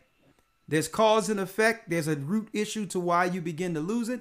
And guess what? The Most High can bring it back, but we have to find out whether or not there's damage there, okay? Okay. All right. And brother, I got your number. I'm gonna call you up, and we're gonna discuss the root of your understanding concerning. Because listen, I'm not saying you're wrong when it comes to those that are at the top floors of these particular buildings. All right, but sometimes we have to be careful when we're going into philosophy without the word of God as the base. Okay. Yes, sir. All right, so I'm going to give you a call. I have your number. Elder Lawyer, thank you for clearing that up for me. It's been a pleasure talking with y'all this evening. At the end of the day, this discussion only leads to one thing: us building a moral base and standing on it. And it doesn't matter what the agendas are out there. We're not to be moved off of the word and laws of God. That's where when you push, we push back. Okay? Believers do not compromise their morality and their stance concerning morality going forward. We will push back with the word of God, not to harm anyone, but to have a conversation that leads to repentance and us being one with the Almighty. With that, I'm going to say shalom. Thank you, elders. You've been great. May the Most High be with you all. Stay prayed up. Sin not. We will soon see Zion. And yes, the Most High is calling back Israel. Hold on. Let me see if I can find that song. Oh, here it is. A jungle. It's a jungle out there. Oh man, oh wow, that jungle, get wild. It's trouble, most high, keep shake, alive. Oh wow, that jungle, get wild. It's trouble, most high, keep shake, alive. That jungle is crazy. That jungle is crazy. That jungle is crazy. That jungle and that jungle. That jungle is crazy. That jungle is crazy. No stress. I'm crazy. That jungle. That jungle. Yeah. It's true before your eyes. A myth ain't no surprise. How they got you watching movies, you believe that it's a lie. A fallen angel dropping people wish upon a star. Misconceive that it's a demon lacking knowledge, got them sleeping. The signs of zodiac is an illusion to they ruin. Strong delusion, got them moving in the path of straight confusion. What if everything you was taught up in school was all wrong? What if them things you think is a myth is really true, but all along they put it in your face and got you thinking it's a fiction? When it's real serpent people controlling the whole system. Listen, they dealing with inventions that's wicked. The Resident Evil army coming soon, no superstition. These phony doctors, warlocks prescribe you with prescriptions. They shoot spirits up in it and you wonder why you tripping. They hunger, thirst to evil, afflicting, attacking, work destruction, bringing forth the personal world of lies and deception. Oh man, oh wow, that jungle, get wild. It's trouble, most high, keep shake, alive. Oh wow, that jungle, get wild. It's trouble, most high, keep shake, alive. That jungle is crazy. That jungle is crazy. That jungle is crazy. That jungle and that jungle. That jungle is crazy. That jungle is crazy. No stress. I'm crazy. That jungle. That jungle.